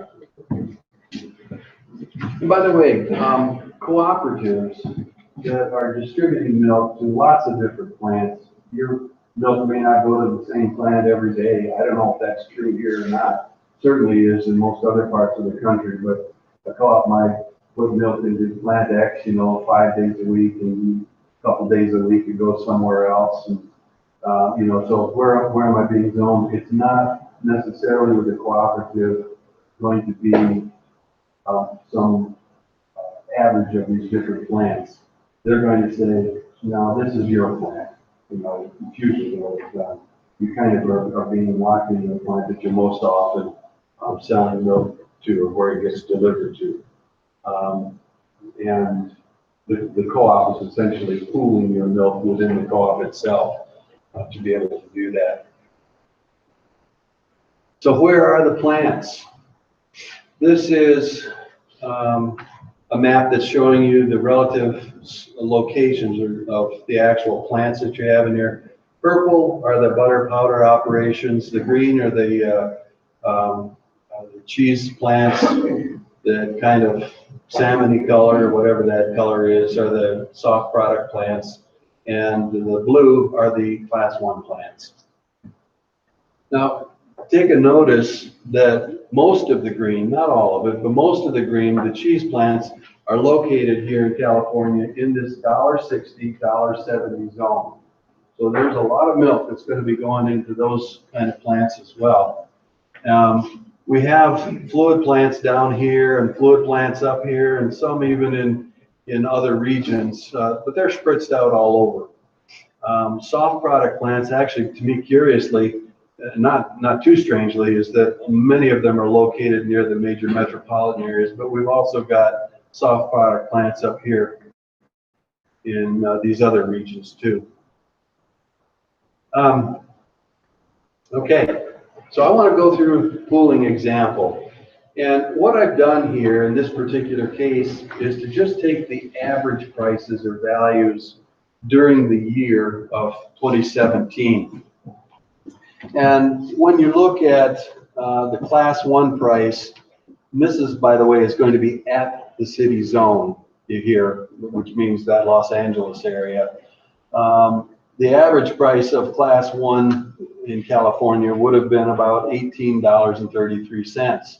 And you would have had about a 13% utilization, which means that those plants are contributing something like a little over $2 to the pool per hundredweight. Class 2 plants averaged $16.04, 9% utilization, about $1.36. Class 3, $16.19, 46% utilization, about $7.50 to the pool. And class 4, lower price, 15, 32%, almost $5.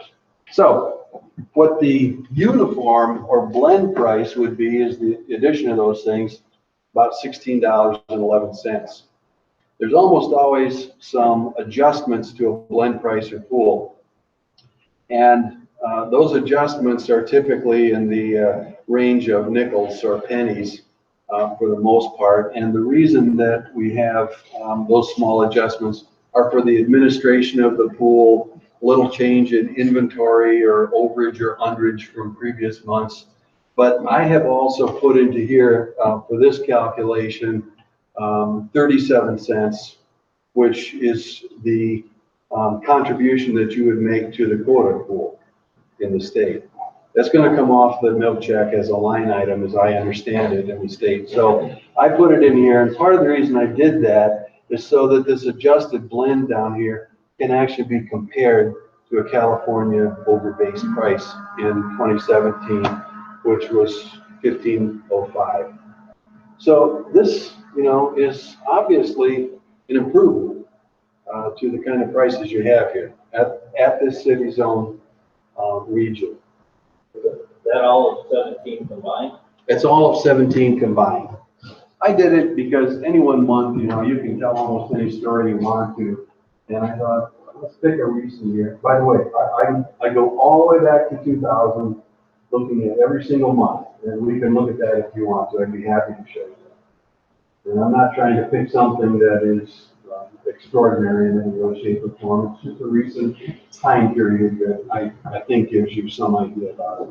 Yeah. So that's in the city zone. So in the $1.60 zone, that price would be. I'll show you that. Because that's kind of important, right? There's 100% of California milk is not going to be sold in the city zone.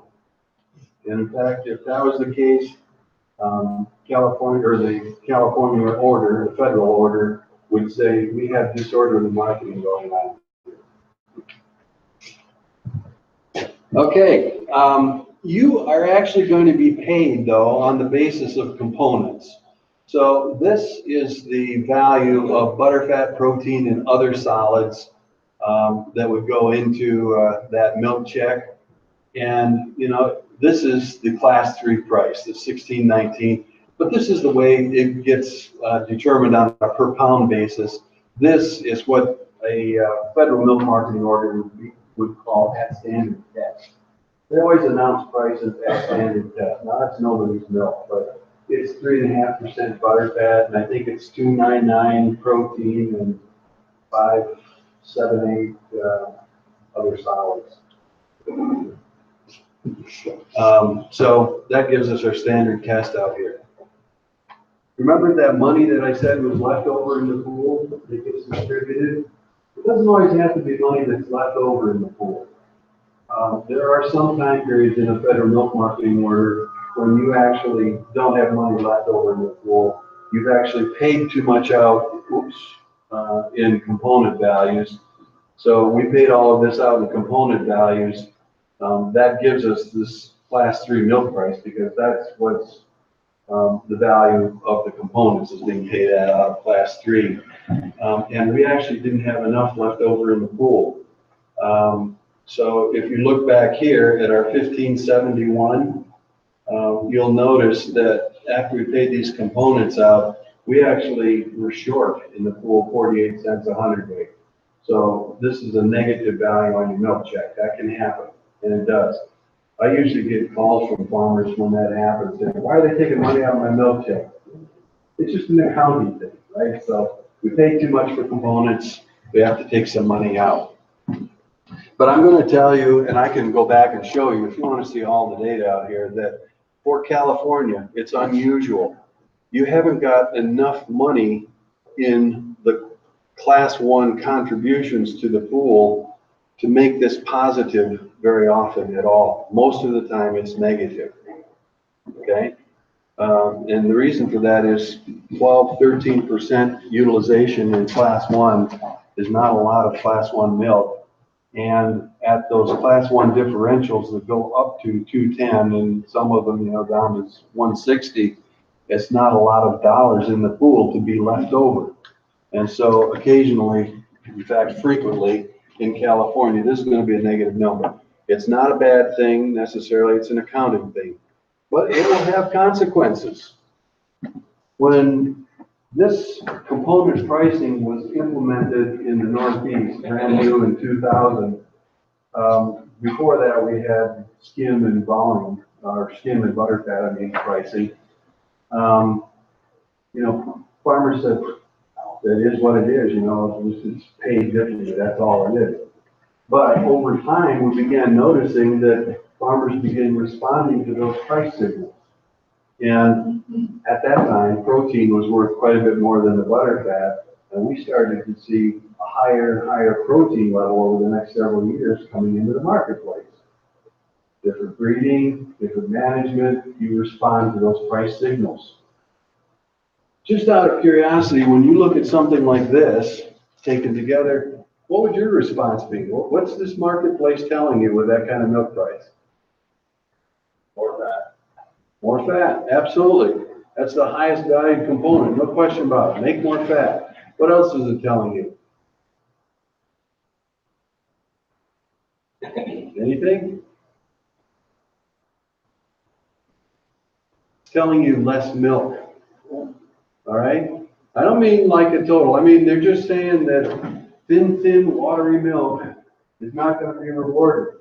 You're going to have, in this case, almost 50 cents a hundredweight taken off for every 100 pounds of milk you ship. This is suggesting, I think, to you that you'll figure it out in no time at all, that high component milk is what this marketplace is going to reward. You're going to be paid for every pound of components, but you're going to be dinged for every 100 pounds of milk that you send. That actually is kind of what New Zealand has in the way of a system. They want to sell components, they don't want to sell beverage. And that would be a signal that I think the marketplace is sending you. That wasn't intentional, but if you respond to this, I think, you know, that's going to be one of the things that happens. All right, so how would you be paid? Well, this is how you'd be paid in these different zones. This is now reflecting the fact that we are taking off the difference in the differentials. So here in the Fresno area, or in Tulare area, you'd be paid $15.21 in this time period for standard test milk, and that compares to this California overbase price of $15.05. So it's an improvement. It's not a massive improvement, but it's an improvement. Yeah. Yeah, when USDA sent out their information along the ballot that we got last week, Yeah. they put a example full price announcement, and they used the federal milk order number 1 Northeast market kind of lay this out. Yep.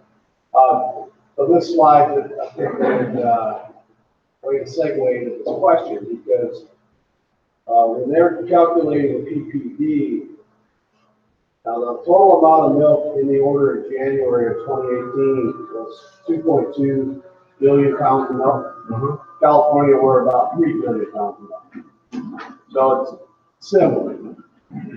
But they have add location adjustment to producers. They put that back in the pot of money that's the PPD. So this minus 30, minus 40, minus 50, when I asked USDA, it seemed like that was that money.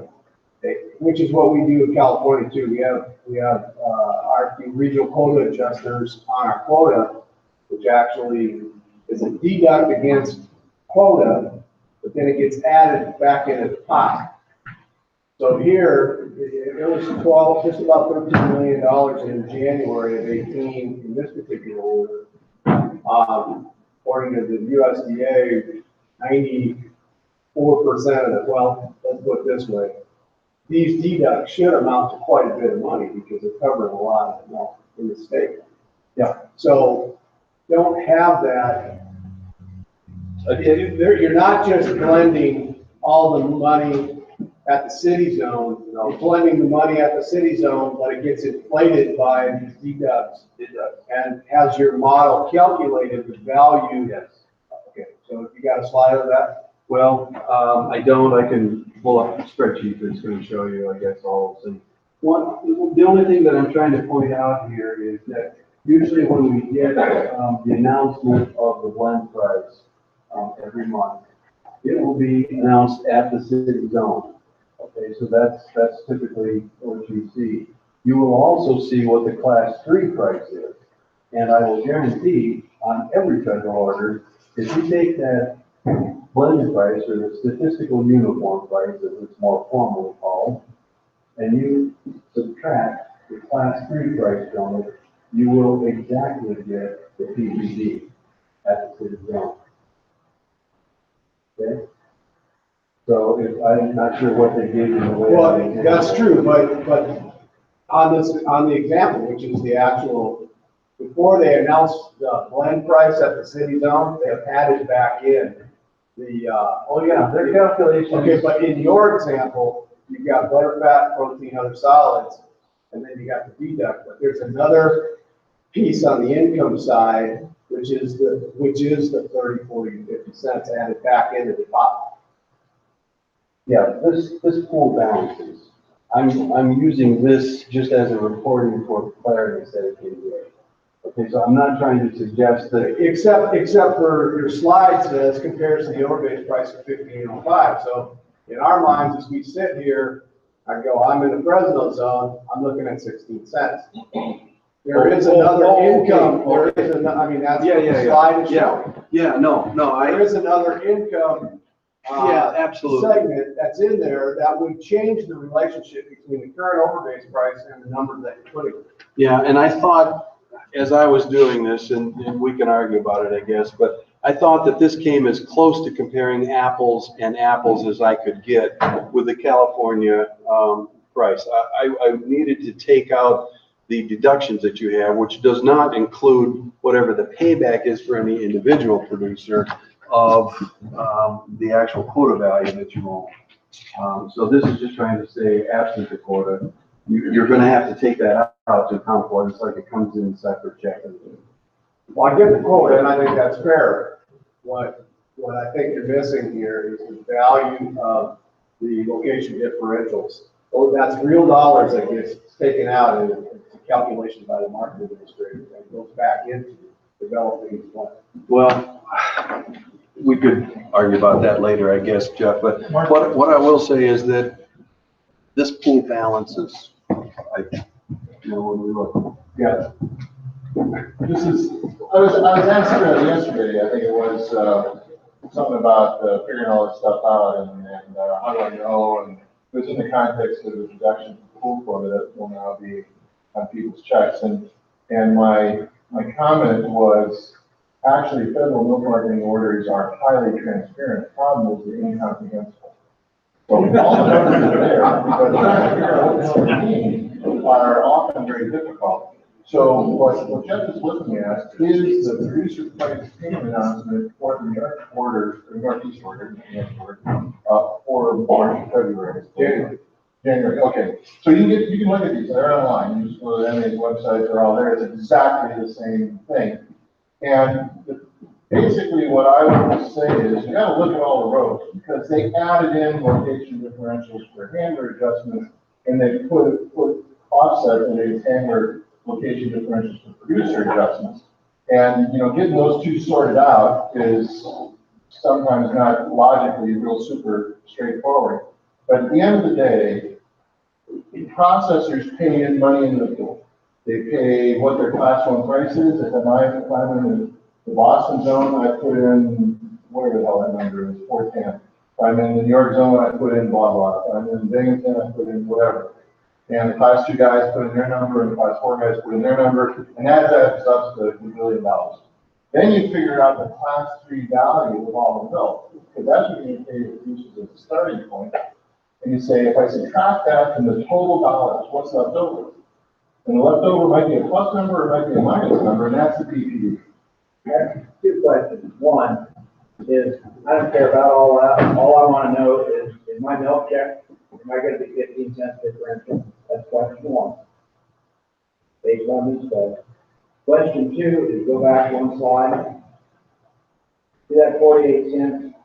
It says that the market is saying they want a high component milk. What are the market? They want a high component milk. All right. You're deducting 48 cents. I have a Jersey herd. I'm testing 5% fat. He's got a Holstein herd. He's testing 3% fat. If they're taking 48 cents a hundredweight out, they're taking more money out of mine. It's not 48 cents. It's going to cost them more. It's going to cost him less with a low component herd. If you're going by percent, by hundred. Yeah, I don't think so, because remember, you're being paid on the pounds of the components that you sell. And then this is basically suggesting that you're going to have a deduction for the hundredweight of milk that you sold. Okay, so then it's the opposite of that. Yeah, right. So it costs me less as a high component. Yes. Okay, then on to the next slide. With all the discussion that we had here, I'm just trying to get to the bottom line. I'm in the Modesto zone, so am I going to be 26 cents better off in my milk check? Yeah, you've got this. When everything is calculated in. You've got Am I gonna this. be 26, I mean, based on 2017. Yeah, this is 48 cents here. Let's call it 50 cents for easy math. Yeah. 50 cents, and this is coming off at the city zone. Okay, the city zone, and this would say at the Modesto zone, you have another 40 cents that has to come off too. So you're talking about 90 cents off. Okay. But the bottom line is what I get. That's all I'm trying to get to. Yeah. The way I So I get would 26 summarize cents it. more money than I would have on the overbase price. Yeah, the way I would summarize it is the calculations that Mark has done using a variety of years suggest that your price will go up a little bit. Yeah, it's 2017, the best year to compare. If you look at 2015, it would be a different number. It would be different prices. But you put it all in a bag, shake it up, and it says you're going to Just trying to understand the bottom line. That's all. No, the bottom line is that the best calculations that I can do suggest that this is a positive. Okay. It's not dollars, but, if and it's, And every year is going to be different. every year is different. Yeah. Did you happen to do an analysis on the year with a high weight price? Let's see, I go all the way back to 2000. So if you want to take a look at years like that, yes, we can do that. I mean, that makes a difference. I mean, in a high whey year, we've had whey contributing as much as $3 a hundredweight to produce milk gas. High whey value. And, as little as, less than $1. So whey values move milk gas around. So we're here in the Fresno zone, it shows us 16 cents higher. But we calculated 17, year 17. There's no decline. I'll get to the detour. Well, I don't want to jump ahead, but No, it's an important question. I mean, and that's why, I'm getting there. But this is just like saying, okay, if all of the milk in California wanted to be associated with the pool, what would it look like? That's what this is. This is saying this is what it would look like. You have 2014? I do have 2014. Because I think that'd be kind of interesting, because when you have a highway market, that's where we really got slaughtered. Yeah, let me actually walk through some of these things, and I can pull the spreadsheet up if you want to, and we'll take a look at this month by month, year by year. And it makes a difference. I mean, so, and you will see this, I think, in just a minute, especially when we talk about consumer. Because there are some years when cheese is a big thing, and moving your prices around a lot, waiting is a big part of that. There are some years when the protein value and skim milk butter is really, and that's when the prices around. That changes. So let me go. This is who's regulated under the order. Class 1 processors must be, the others may be regulated. They do that because it's a pool of dollars. It's not milk that we talk about in the pools out there. And plants, if they choose to be regulated, can access some of those dollars to be able to bundle that with that minimum price in the class that they are being charged for to pay you a higher milk price. That's why they choose to be associated. That's why they want to be associated with it. They get an equalization payment from the pool.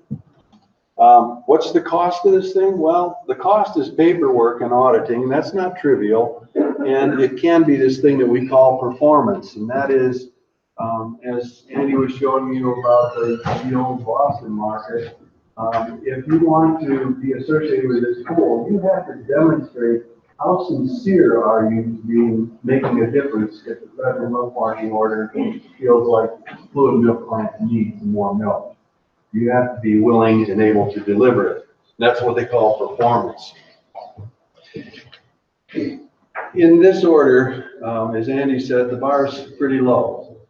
It's not that bad, but if you want to be a plant that qualifies that milk to be able to participate in the pool out here, you're going to have to deliver and offload 10% of the producer receipts that you have in the plant to the a willing fluid company. Is that an individual plant or a co-op?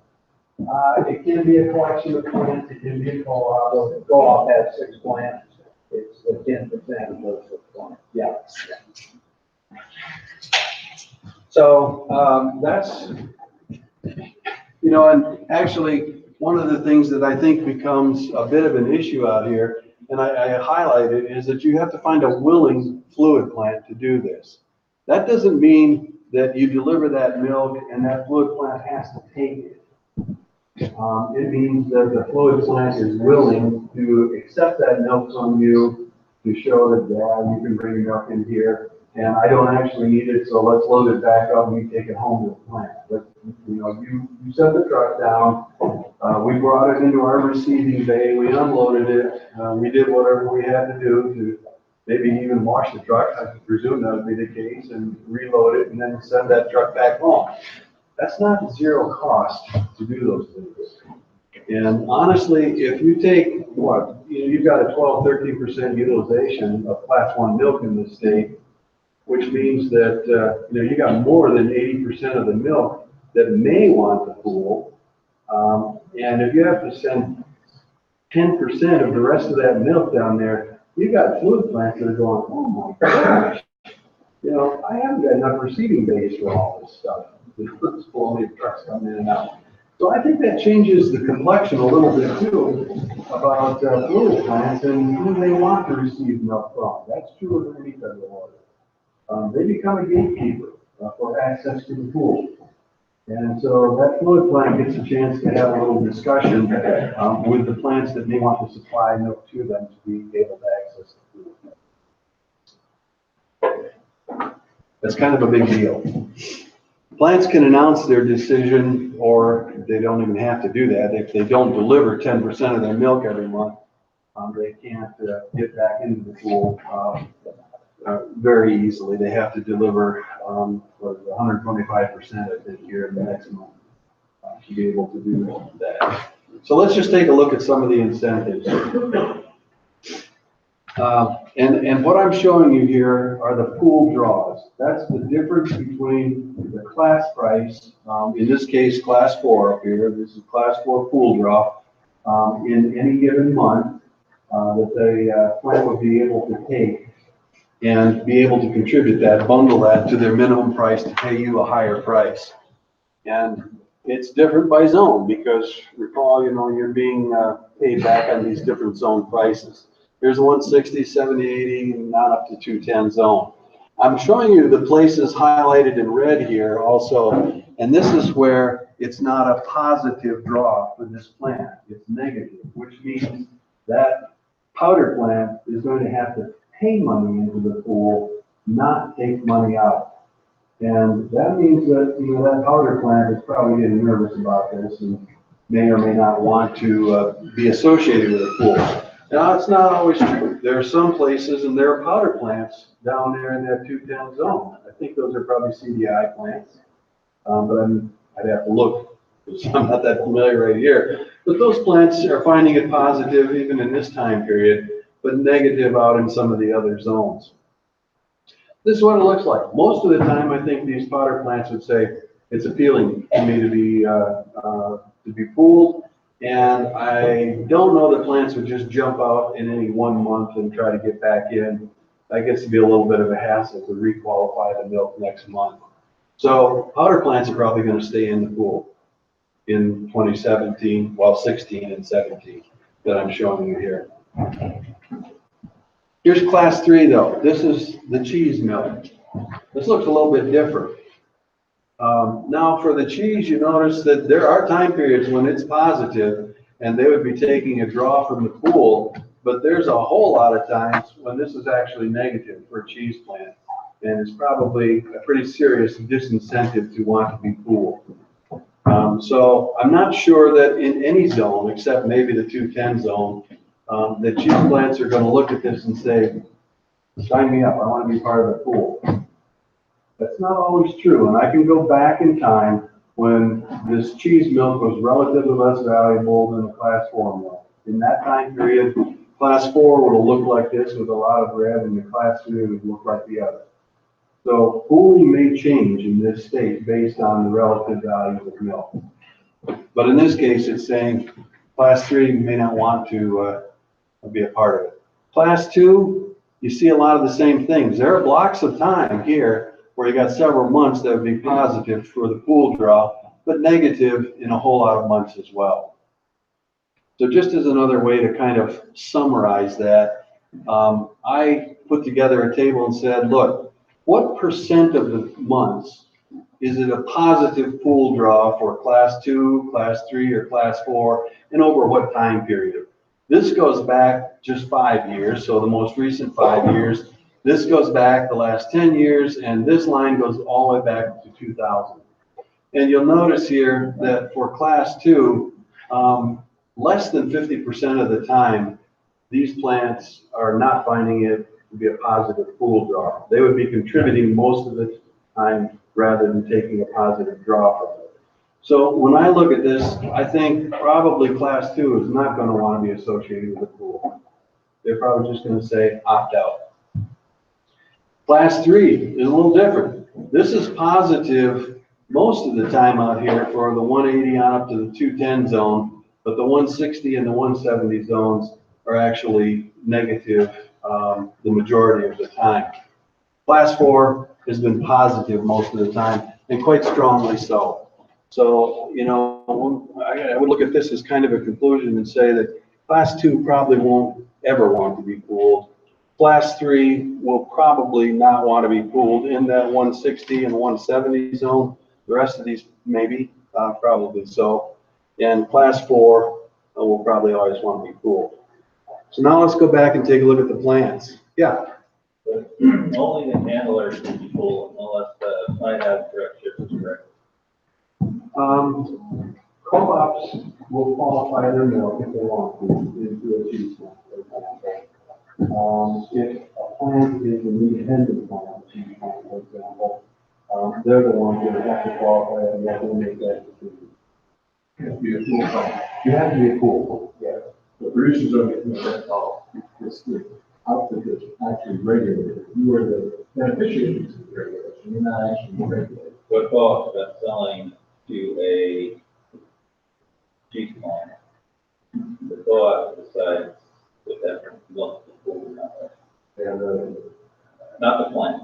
Well, the co-ops can make the decision for their collected milk. The plant would need to decide that I want to be pooled and have to pay that additional amount.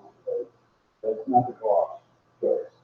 Co-op doesn't get to decide for a non-captive plant of theirs, you know, it's not theirs, whether it's pooled.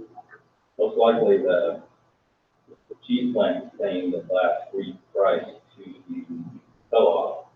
They're gonna pay either the class 3 price if they want to be pooled, or they're going to negotiate with the supply plant for whatever price it is that, they can negotiate. Whether that's class 3 or less than class 3. In most of the other federal orders, the plant or a handler pool, just like those co-ops, they're most likely pooling that milk to keep that money within the co-op, right? Yeah. And most of the time, those contracts are set at class 3, right? Most of the time, I mean, but I do want to kind of stress too that we don't have a situation in most of the federal orders where you're looking at, cut out of negative values. This is not a decision in a lot of places. Most places it's positive enough for time, and the hurdle is high enough for time that you make a decision. I want to be in the pool. Although, I say this, in the upper Midwest, we're a really big, class 3 pool. We also have very low class 1 utilization and not a lot of class 1 dollars in that pool. By the time we get out to the zones far away and in places, there are a lot of plants that don't need the pool. But they're paying class 3. They're paying what they need to pay to get the milk into the door of the plant. Which is most of the time class 3. Well, often more. I mean, not one. That's right. Right. No, I think that's an important point. it's an important point. But I don't want you to draw wrong conclusions either. Okay, I'm not here to sell you one way or another. I'm just trying to suggest what the structure is in place for people to feel with something like this. So let's take a look back here. If we look at where the class 3 plants are located, we've got some in all of these zones, but the bulk, by far, 49% of the class 3 volume is in the 160 zone, 43% is in the 170 zone. So you got a lot of the cheese milk in these zones that I've indicated don't look like they're positive a lot of the time. They may be, but 8% of the cheese is in the rest of the zones. Now this is not going to be an always. In the federal order areas where we live, every significant plant and player has somebody or several somebodies who are looking at and thinking about this all the time. They're trying to look ahead, over the horizon. And if it looks as though it's going to be positive to be in the pool, they'll want to make sure that they qualify that plant to be in the pool for the next month or 2 or 3 or 6 or 10 or however many months it looks like it's going to be positive. If they think it's going to be negative for a big stretch, trying to forecast prices and forecast pooling, then they're probably not going to be in the pool. And you see that in all of everywhere. That's not good. So just a summary out here. It's not a choice for class 1, they will be pooled. I think that very little of class 2 would choose to pool. Some of the class 3 milk will, and probably all of the class 4, at least in recent years. If you take a look at this, I want to go back through now and say, okay, if you accept what I suggested about the depooling, let's see what the rest of the pool looks like if that milk didn't get pooled on the order. You'd now have about 26% class 1 utilization here in this California pool. If you didn't have any class 2 in there, I'd just put 0, 8% of the class 3, and the bulk of this is going to be class 4. This is now not 1611 as a blend price, it's now 1607. It's not a massive big difference. And that's because the difference between some of these other prices was not that big either. The contributions would not have been that large, but this does diminish the blend price some. And now we take those adjustments back off and we get down to an adjusted blend price. And here we are at the city zone, how it would be paid out. The PPD now goes from that minus 48 to a minus 52 cents because we have some plants that are not contributing to the pool that opted out. And here's what it would be at other locations. So once again, I'm looking at this and saying, this is a positive in my calculations for California. But, you know, we aren't talking about dollars now. We're talking about nickels, dimes, and quarters, you know, that it's positive. It's not, you know, massive amount. What about the non-pooled milk? What would they pay? You know, they're going to pay whatever they have to. As, you know, we suggested, you get milk in the door of that plant. That plant, you know, survives by making product and selling it to customers.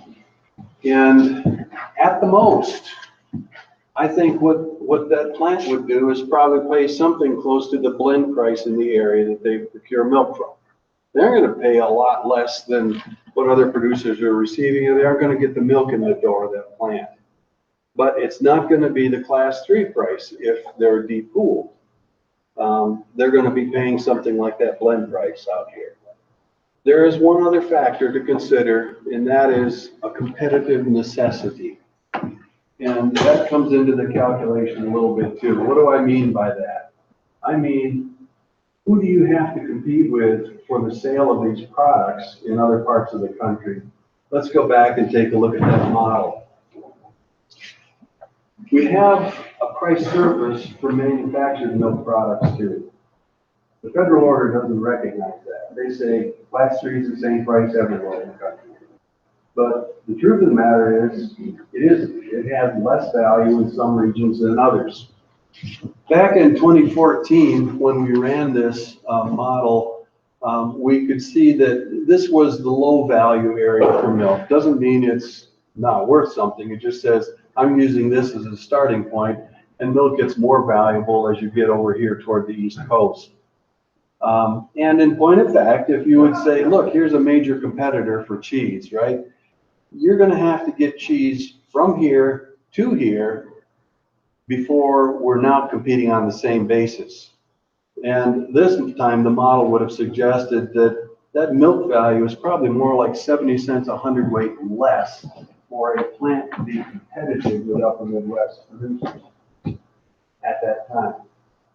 But things have also changed since 2014. I didn't generate the map for it, but I did run the model again more recently. You guys have been losing milk out here for the last 3 years, and a significant amount of it.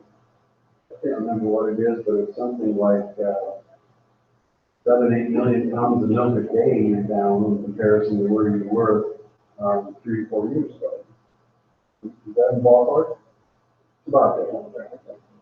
When I reran that makes a difference. Makes a pretty big difference. This is not 70 cents any longer. It's more like 30 cents. Maybe 40. It's in that ballpark. The point is, it's become more competitive now, and this is less of an issue than it was just a few years ago. So when you take a look at this, you're now back in the ballpark, in that competitive price difference that would have been very concerning just a couple, 3 years ago has kind of evaporated because milk in the West has tightened up relative to the big increases in milk production that we've had in the upper Midwest and the Northeast. We got more milk than we need. We're doing what you guys did a few years ago, and we're suffering a lot of the same consequences that you did several years ago. The markets are recalibrating. So this has changed, which is why I say I think that what's likely to happen is that the non-pooled milk is going to pay something like the blended price in the nearby area. Not a lot less, but it's not going to be the class price. That's kind of my conclusion. Yeah, Mark, with all due respect, I back up to that slide. I just want to make a point. Been waiting for a few years to make this point to you, so it's a great opportunity. The bullet that says cheese milk is probably something like class 3 minus 30 to 70 cents. Yeah. The class 3 price that is calculated and announced by USDA. Is a product value formula that starts with a product value, which is, I believe it's every plant that sells at least 1 million pounds of cheese a year. Or there's some threshold of plant size where those prices have to be reported. Well, they won't announce it, in any given region. No. I'm talking about the plants that have to report. Yeah. So any significant cheddar cheese plant in the country that makes blocks or barrels has to report their price. Right. And then that aggregate volume every week, the price that all of those plants across the country sold that cheese for, that becomes the starting point of the class 3 price formula. Yep. California makes a lot of cheddar cheese. Yep. Jerome, Idaho, they make a lot of cheddar cheese. They make a lot of cheddar cheese in New Mexico. These are all western surplus area, milk production area plants. They make a lot of cheddar cheese in Sunnyside, Washington. That's all in there. Yep. And my problem with this assertion is, and continues to be, class 3 is no longer a Midwest price. It is a national price that already has discounts built into it from the product prices that are being sold from the West Coast plants. And for California, particularly back, we're closer in 2017 and 18 than we were in 14, 15, and 16. But our cheese plants are selling cheese based on a milk cost that has been based on the California system. So that my objection is that if you look at the map that you showed, you say, well, there's 70 cents difference between the location value of milk for manufacturing in the upper Midwest and the West Coast. I don't disagree with that. There probably is 70 cents worth of, but that the class 3 does not reflect an upper Midwest price. The class 3 is a national price that reflects those national inputs. It's also, since you made a big point of, that this is a minimum price. You must pay at least this much. You're welcome to pay more if you're in the pool. And in the upper Midwest, over many years, we have paid well more than the minimum price. We had a lot of premiums up there. Those have just evaporated. They're gone. And in some regions like Michigan, you actually have substantial payments under the minimum price. So there's been part of that you don't take into account either with the argument that you just made. I do realize that we've got different values of product, national products, at different points in the country, and we average them all together for a average cheddar block and barrel prices. Those prices are probably different too. And that gets masked there. That's one of the reasons that, in my opinion, the federal order system has some structural issues. It's not perfect. It needs to evolve and be addressed. But one of the things is that if we're going to regulate these other class prices, then you have to think about the relative values of milk. But as we tried to stress all along, the federal orders only care about class 1. The rest of it's along for the ride. I don't want to get into debate with you. I just want to make that point. I'm going to say, I think Jeff is raising a fair point.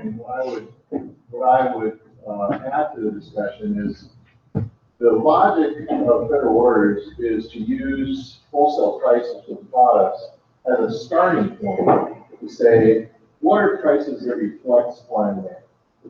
Hard to do with farm milk when so much of it's regulated. What would you look at to say this is a reflection of supply and demand?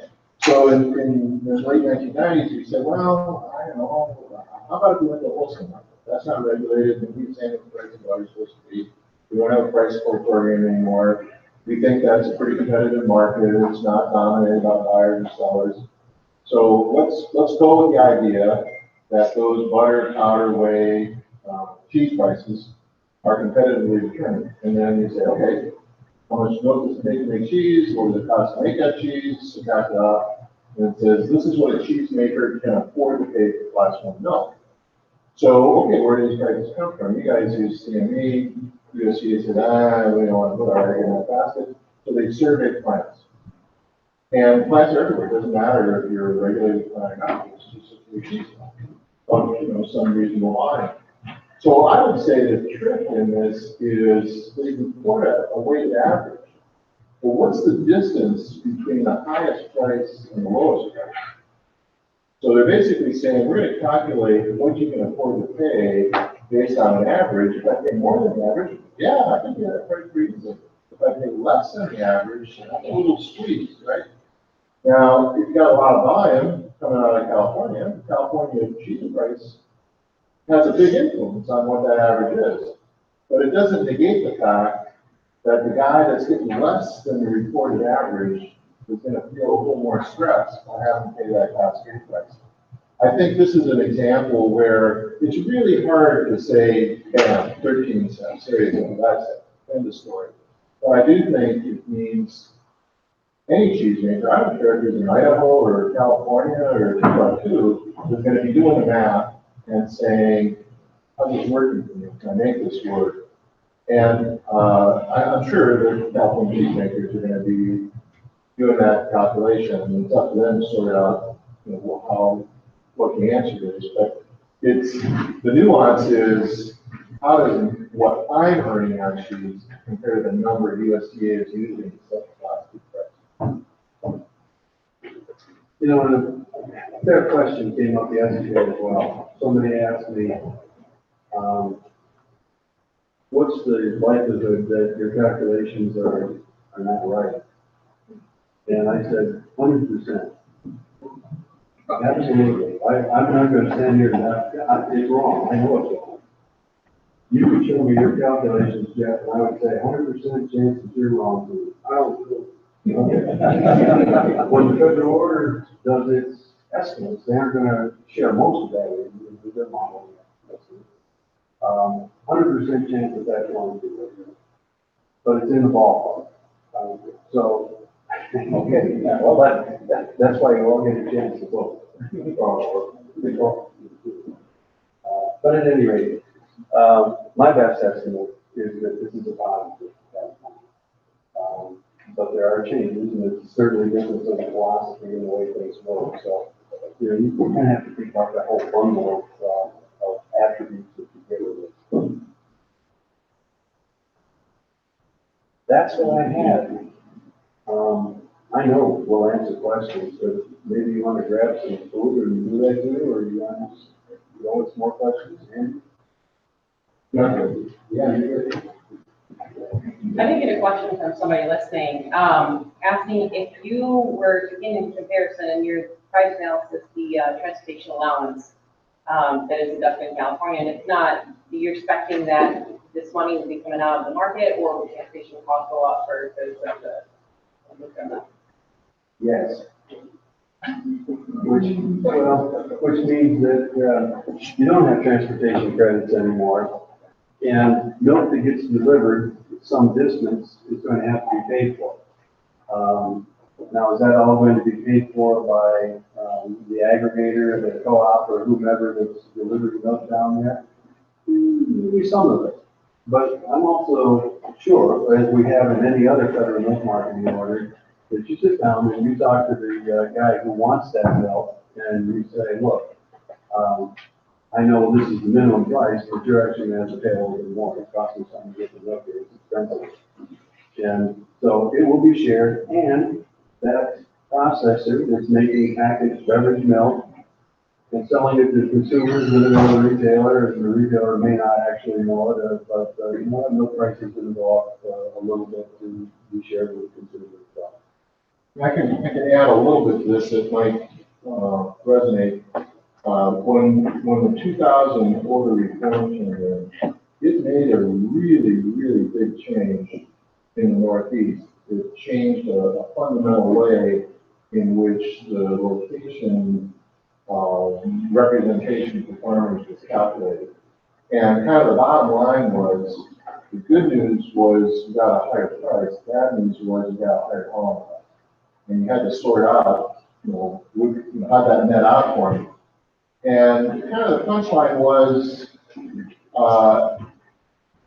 depending on where you were, you may not receive as much, but it had a tendency to really focus more on getting that nearby milk into class 1.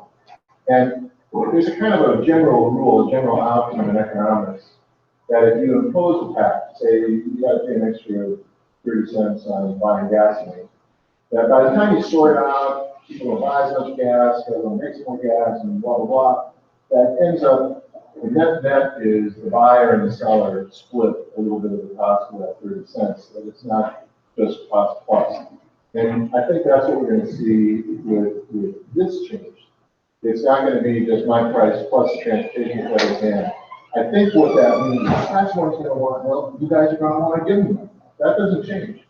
What it might mean is it's going to be a little bit harder maybe for the class 4 plants that are in those high price zones, close to LA and San Diego, where you get milk than it was under your transportation credit system.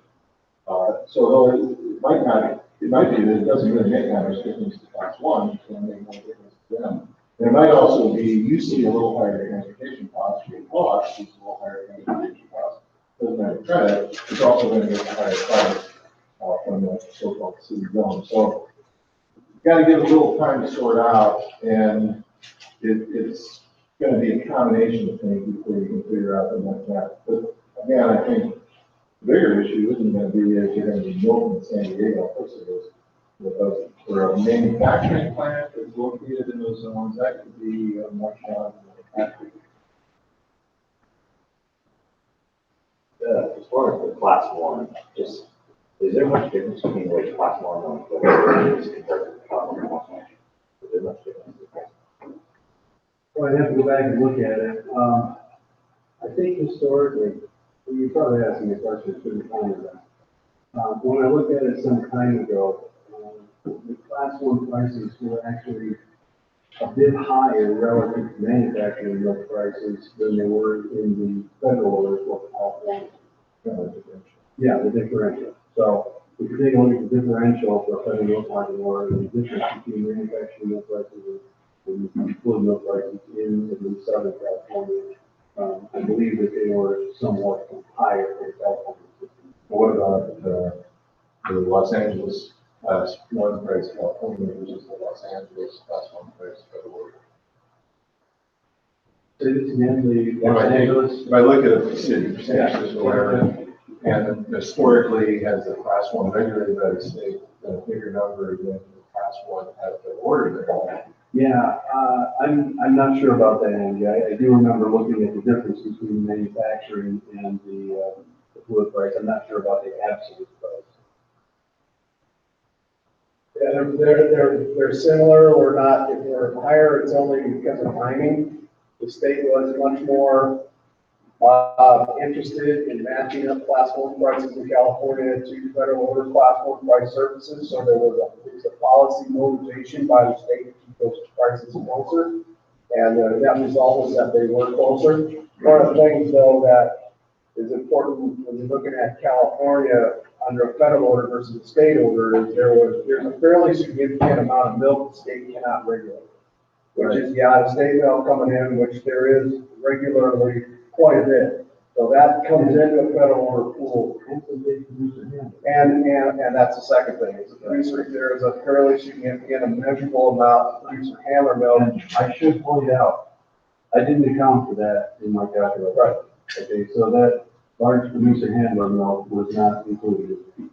Now, I don't know if that makes 1 or 2% difference. It may make more than that, because remember, all that producer handler milk is class 1. Yeah. Almost all that out-of-state milk is class 1. Yeah. And then the transportation subsidy system is about $3.2 million a month. So that's not insignificant. And then there's also several $100,000 a month worth of purification money. That's not in the federal order. So that all comes in on the income side. Yeah. Yes.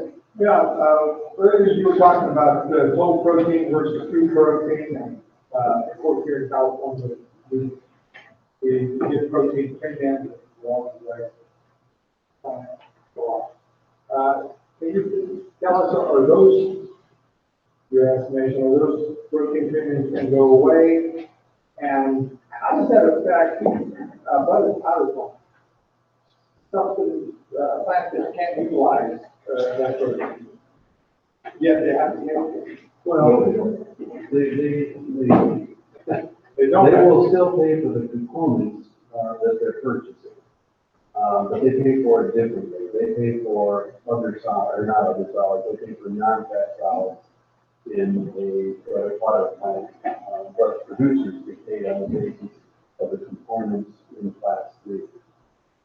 So the plants account to the pool a little bit differently.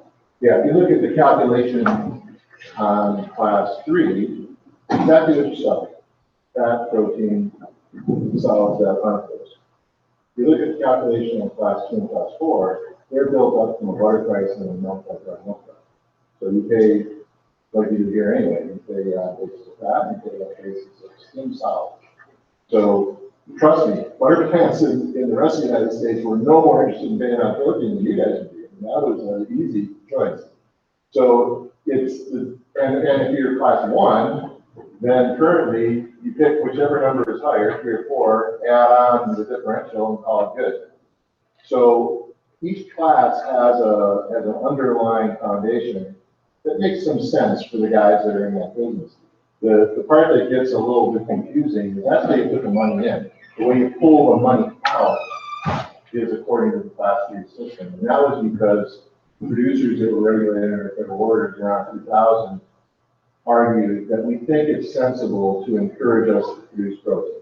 Even if we're in Florida, well, actually, but no matter where we are, we think that should be, that's a good thing. Even if we're, got a lot of class 4 milk, it's just about how we pull the money out. So we give incentives to farmers that are not exactly the same way as we charge plants putting the money into the pool. It probably sounds a little convoluted, but it's the difference between how you pay in and how you drag out. Yeah, it seems to me like it is a little confusing because how is there enough money in the pool? Well, that's why you get the negative PPD. I mean, where I was going. Mark didn't say this part, but I'll add it in. One of the ways in which you get a negative PPD is when you get a tightness between class 1 and class 3. And in fact, when you do inversion, class 3 is really increasing very quickly because of the advanced pricing. You can actually get a class 3 price higher than class 1. And if you don't have a lot of class 1 volume, like in this part of the world, then there isn't a lot of space. There isn't a lot of, not much of a big space between 1 and 3. The other way you can get a negative PPD is if the class 4 price is really low, which sometimes happens. You can be off by $1 or off close to $2. Well, that means the class 4 guys are putting in with a teaspoon and you're dragging out with a tablespoon. And so that can be part of the difference too. And it happens to be in 2017, the difference between 3 and 4 was like $1. And so that's part of the reason. If you had a market, if you had a situation where class 4 was higher than 3, which happens, like, I don't know, 1/3 of the time, maybe, something like that, then that changes the PPD calculation. The more you're putting in with tablespoon and taking out with the active. So again, it's one of these incomprehensible things. But there's these relationships going on because we decided to put in a way that makes sense to the buyers and pull out in a way that makes sense to sellers. And the tools are accounted. I mean, they will completely account for all of that came in, and they will disperse it to all in a way that makes sense to make sure that one more of the time set it up. And it will be done with great precision and oversight. It's not like just some mysterious curtain that happens. As Andy said, it's very transparent but impenetrable. So it's kind of addressing Frank's question in a different way. So cheese plants are cleaning protein cleaning down in order for them to attract that higher protein milk, you're still going to have to pay some kind of premium. Otherwise, there's no incentive for the high protein milk at that point. Exactly. We pay premiums for different things. I've done for years, 15 years. Milk checks.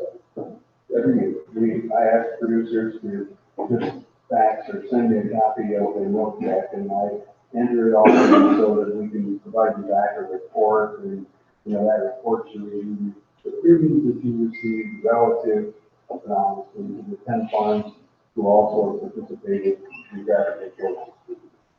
And it shows the way in which you've got premiums, like the way you receive it. Premiums tend to be either identified as being market driven, in other words, how tight is the market, short of milk or not. And then you have premiums that are paid to incent certain qualities of milk. So I want really high premium milk in my cheese. I'm making a long whole cheese, a Parmesan or something. I want really clean milk. So I'm going to get defects in that cheese that's months old. So I incent more of a payment for most nuts on milk. Those premiums should be distributed. At the end of the day, the bottom line is kind of, and that's what I like to report that. We break it out for folks, but I report something that we call the net marketing margin, which is above the federal order minimum. What's the total package of premiums you receive? Because sometimes you get paid premiums just because. And it may not be because they really care about something in particular position. So if you get real excited about discounted pollen, then you might do that as a premium, or if you get excited because they give you a volume premium, you're a really large producer, multiple trucks are coming off on the way. Pay a premium in that. The thing that I would add is, you remember I said in the late 1800s and early 1900s, buyers were interested in pricing programs that encouraged something to happen that they wanted to happen, or discouraged something they didn't want to have happen, whereas farmer and sellers tended to just say, I'd like more money. I think what you'll find is this federal order thing is going to change a little bit of stuff for lots of folks. The class 1 guys in the big cities, they say, oh, it's a little harder for us to get milk than it used to be. We want milk, that's in our self-interest. So we can have a conversation about, what does it take to get your milk to come to my farm? For a cheese guy, they're going to also be saying, if I'm not getting everything I want with this new system, what do I need to fine-tune it? Now, they may say, you know what, I think this is a fair reflection of protein value. I don't know that it makes sense to me to reward more protein. Maybe they will, but I'm just making the case. So they're going to say, if I get more protein in my plant, I make more cheese. And if it makes sense to them, maybe they'll pay more. But they may also say, okay, that's one thing, but I'm still not getting as much milk as I want. Or high concentrated, high component milk might have some other benefits that they like. They don't get as much liquid whey, blah, blah, blah. So maybe they'll come up with some other kind of program that incentivizes certain milk to come to their plant. But one thing I'm pretty confident in is buyers are going to try to figure out how to get what they want, and they're going to send you some kind of incentive for that to happen. It may not be in the form of a higher protein price, it may be in some other form, but they want milk. And if they don't get it with this by itself, they'll find some other way. That's fundamental USDA logic. Let the market work, we'll start a base, and if we need to build on top of that, fine. Some guys will use quality, some guys will use volume, some guys will use location, some guys will call it a market premium. Some guys will say, I'll buy it from you, but I won't buy it from you. That's what the ultimate premium. So it'll come in a lot of different ways, but the market will get the milk from us. I might just make one other comment too. We've looked a lot of this depooling as being a really bad thing. Right? I mean, it sounds bad. But I hope that I showed you by the math that we have here that we're only talking about a few pennies difference that it makes on the blend figure. And personally, I think that there can be some positives that come out of that as well. Because a plant that is unregulated by what it has to do in any given month has the freedom to do some things with pricing that may be beneficial to both parties. So as an example, they're going to have to be price competitive if they're going to get milk. I just would say that, right, up front. But now maybe it's a little bit easier to think about things like saying, you know what? I don't think I'm gonna be regulated over this next time period. I will not have to pay minimum prices on a month-to-month basis. Let's think about, having a one-year contract with that. What do you think is fair? So you might be able to get more stable pricing over a longer period of time, more easily than banks can do that now. You're just a futures contract. Another thing that I'm not sure it came out, but I think it kind of relates to is that I think I can say, and I don't know if it came out last week when the AMS people were here, but you know, they whether you liked it all or not, I can assure you that they tried to write an order that they felt was the best they could come up with. I mean, kind of by definition, that's their job. But if you said, you know, a month from now, a year from now, when you have a little time when you're adult, is it possible you may find something worth where you are?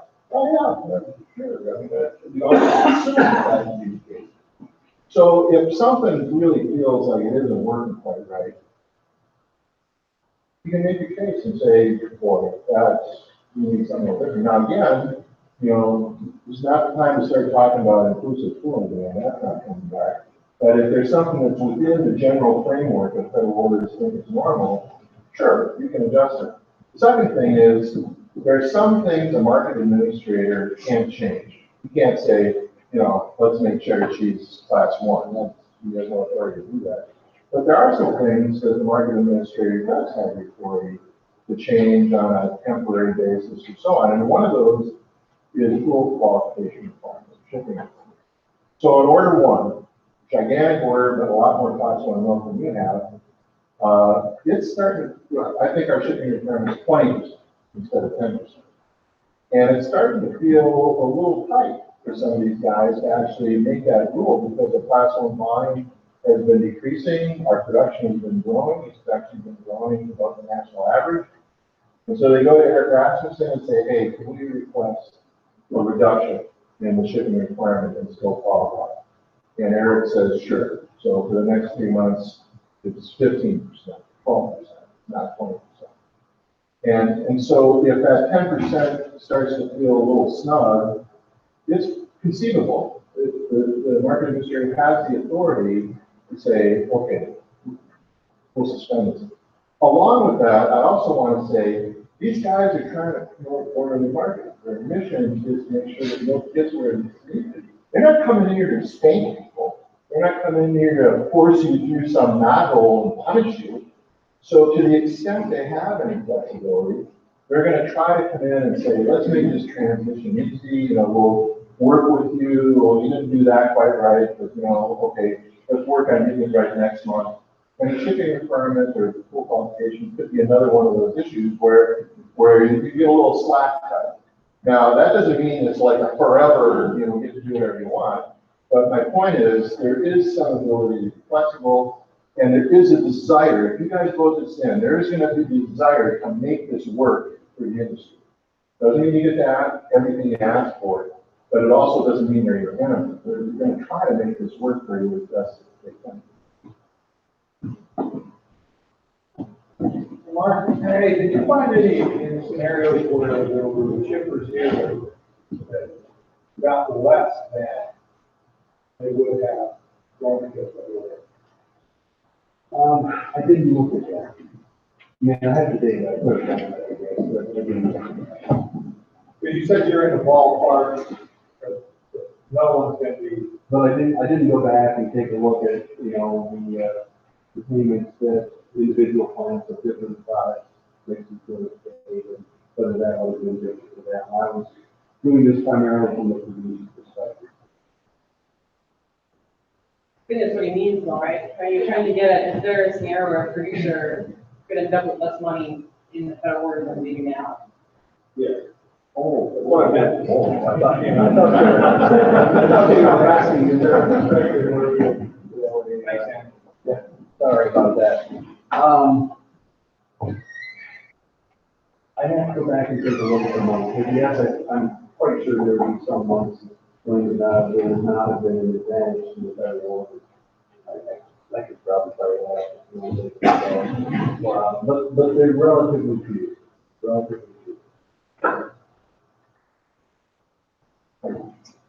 What is out of state? What was out of state? No, milk is going out. Or milk is going out, it depends on where it goes. If it's going to a higher, full value in a different state, then the possibility is that this can increase to those producers, milk who are going somewhere else if it's regulated. But, you know, you have also the advantage in a federal order now that the states don't have, in that the state can regulate milk that's coming into the state the way that that wants to. Yeah, so there's like two scenarios. The real obvious one is shipping with Hawaii, which would be a non-full plant. Yeah.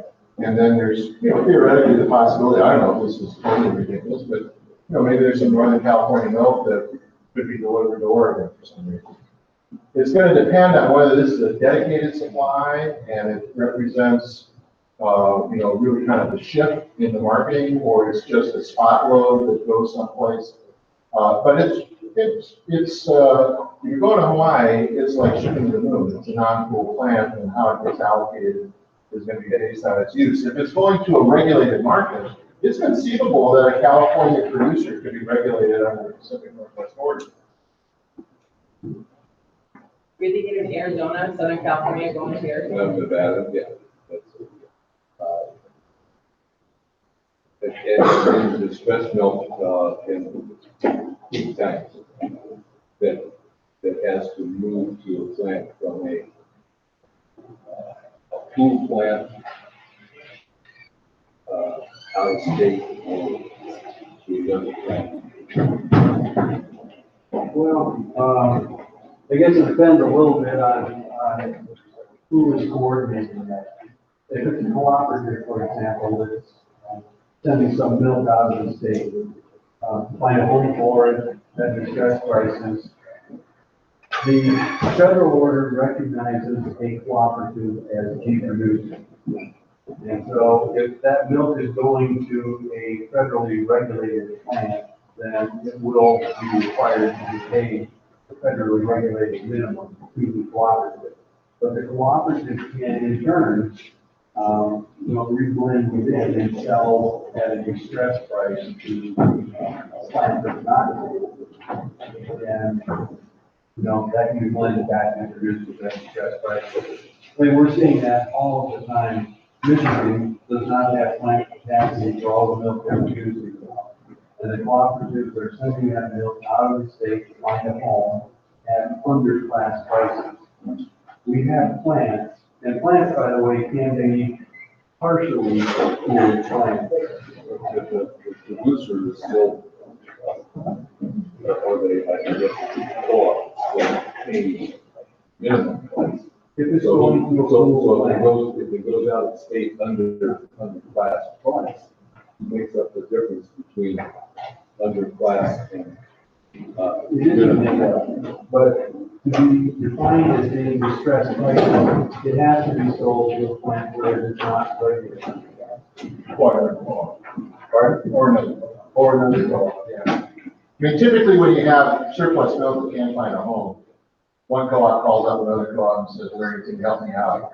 And because they're co-ops, they're not held to minimum prices, and they can figure out how to make that money work. And, it's obviously not a situation people want. well, yeah, But I think it'd still be cool. They have to make it work. So somebody's paying the difference between the, No. What's happening is a standard cooperative reblending where if I can only earn money on 99% of my milk, the group of farmers that paid the 1% are basically being subsidized by the 99 that weren't.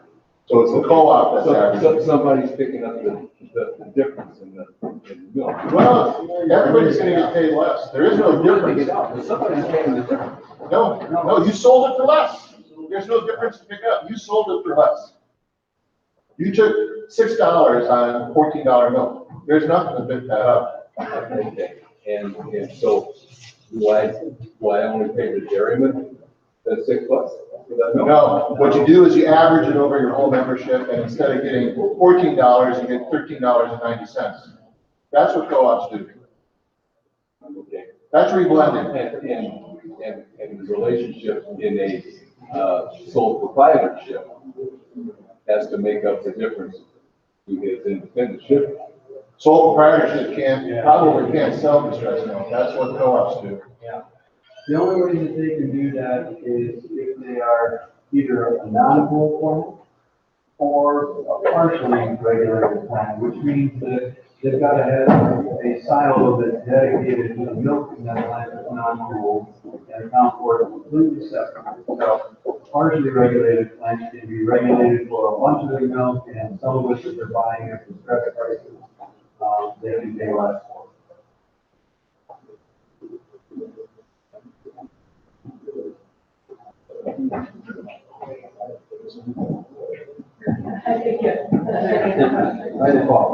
Thanks. Really glad for you. Yeah.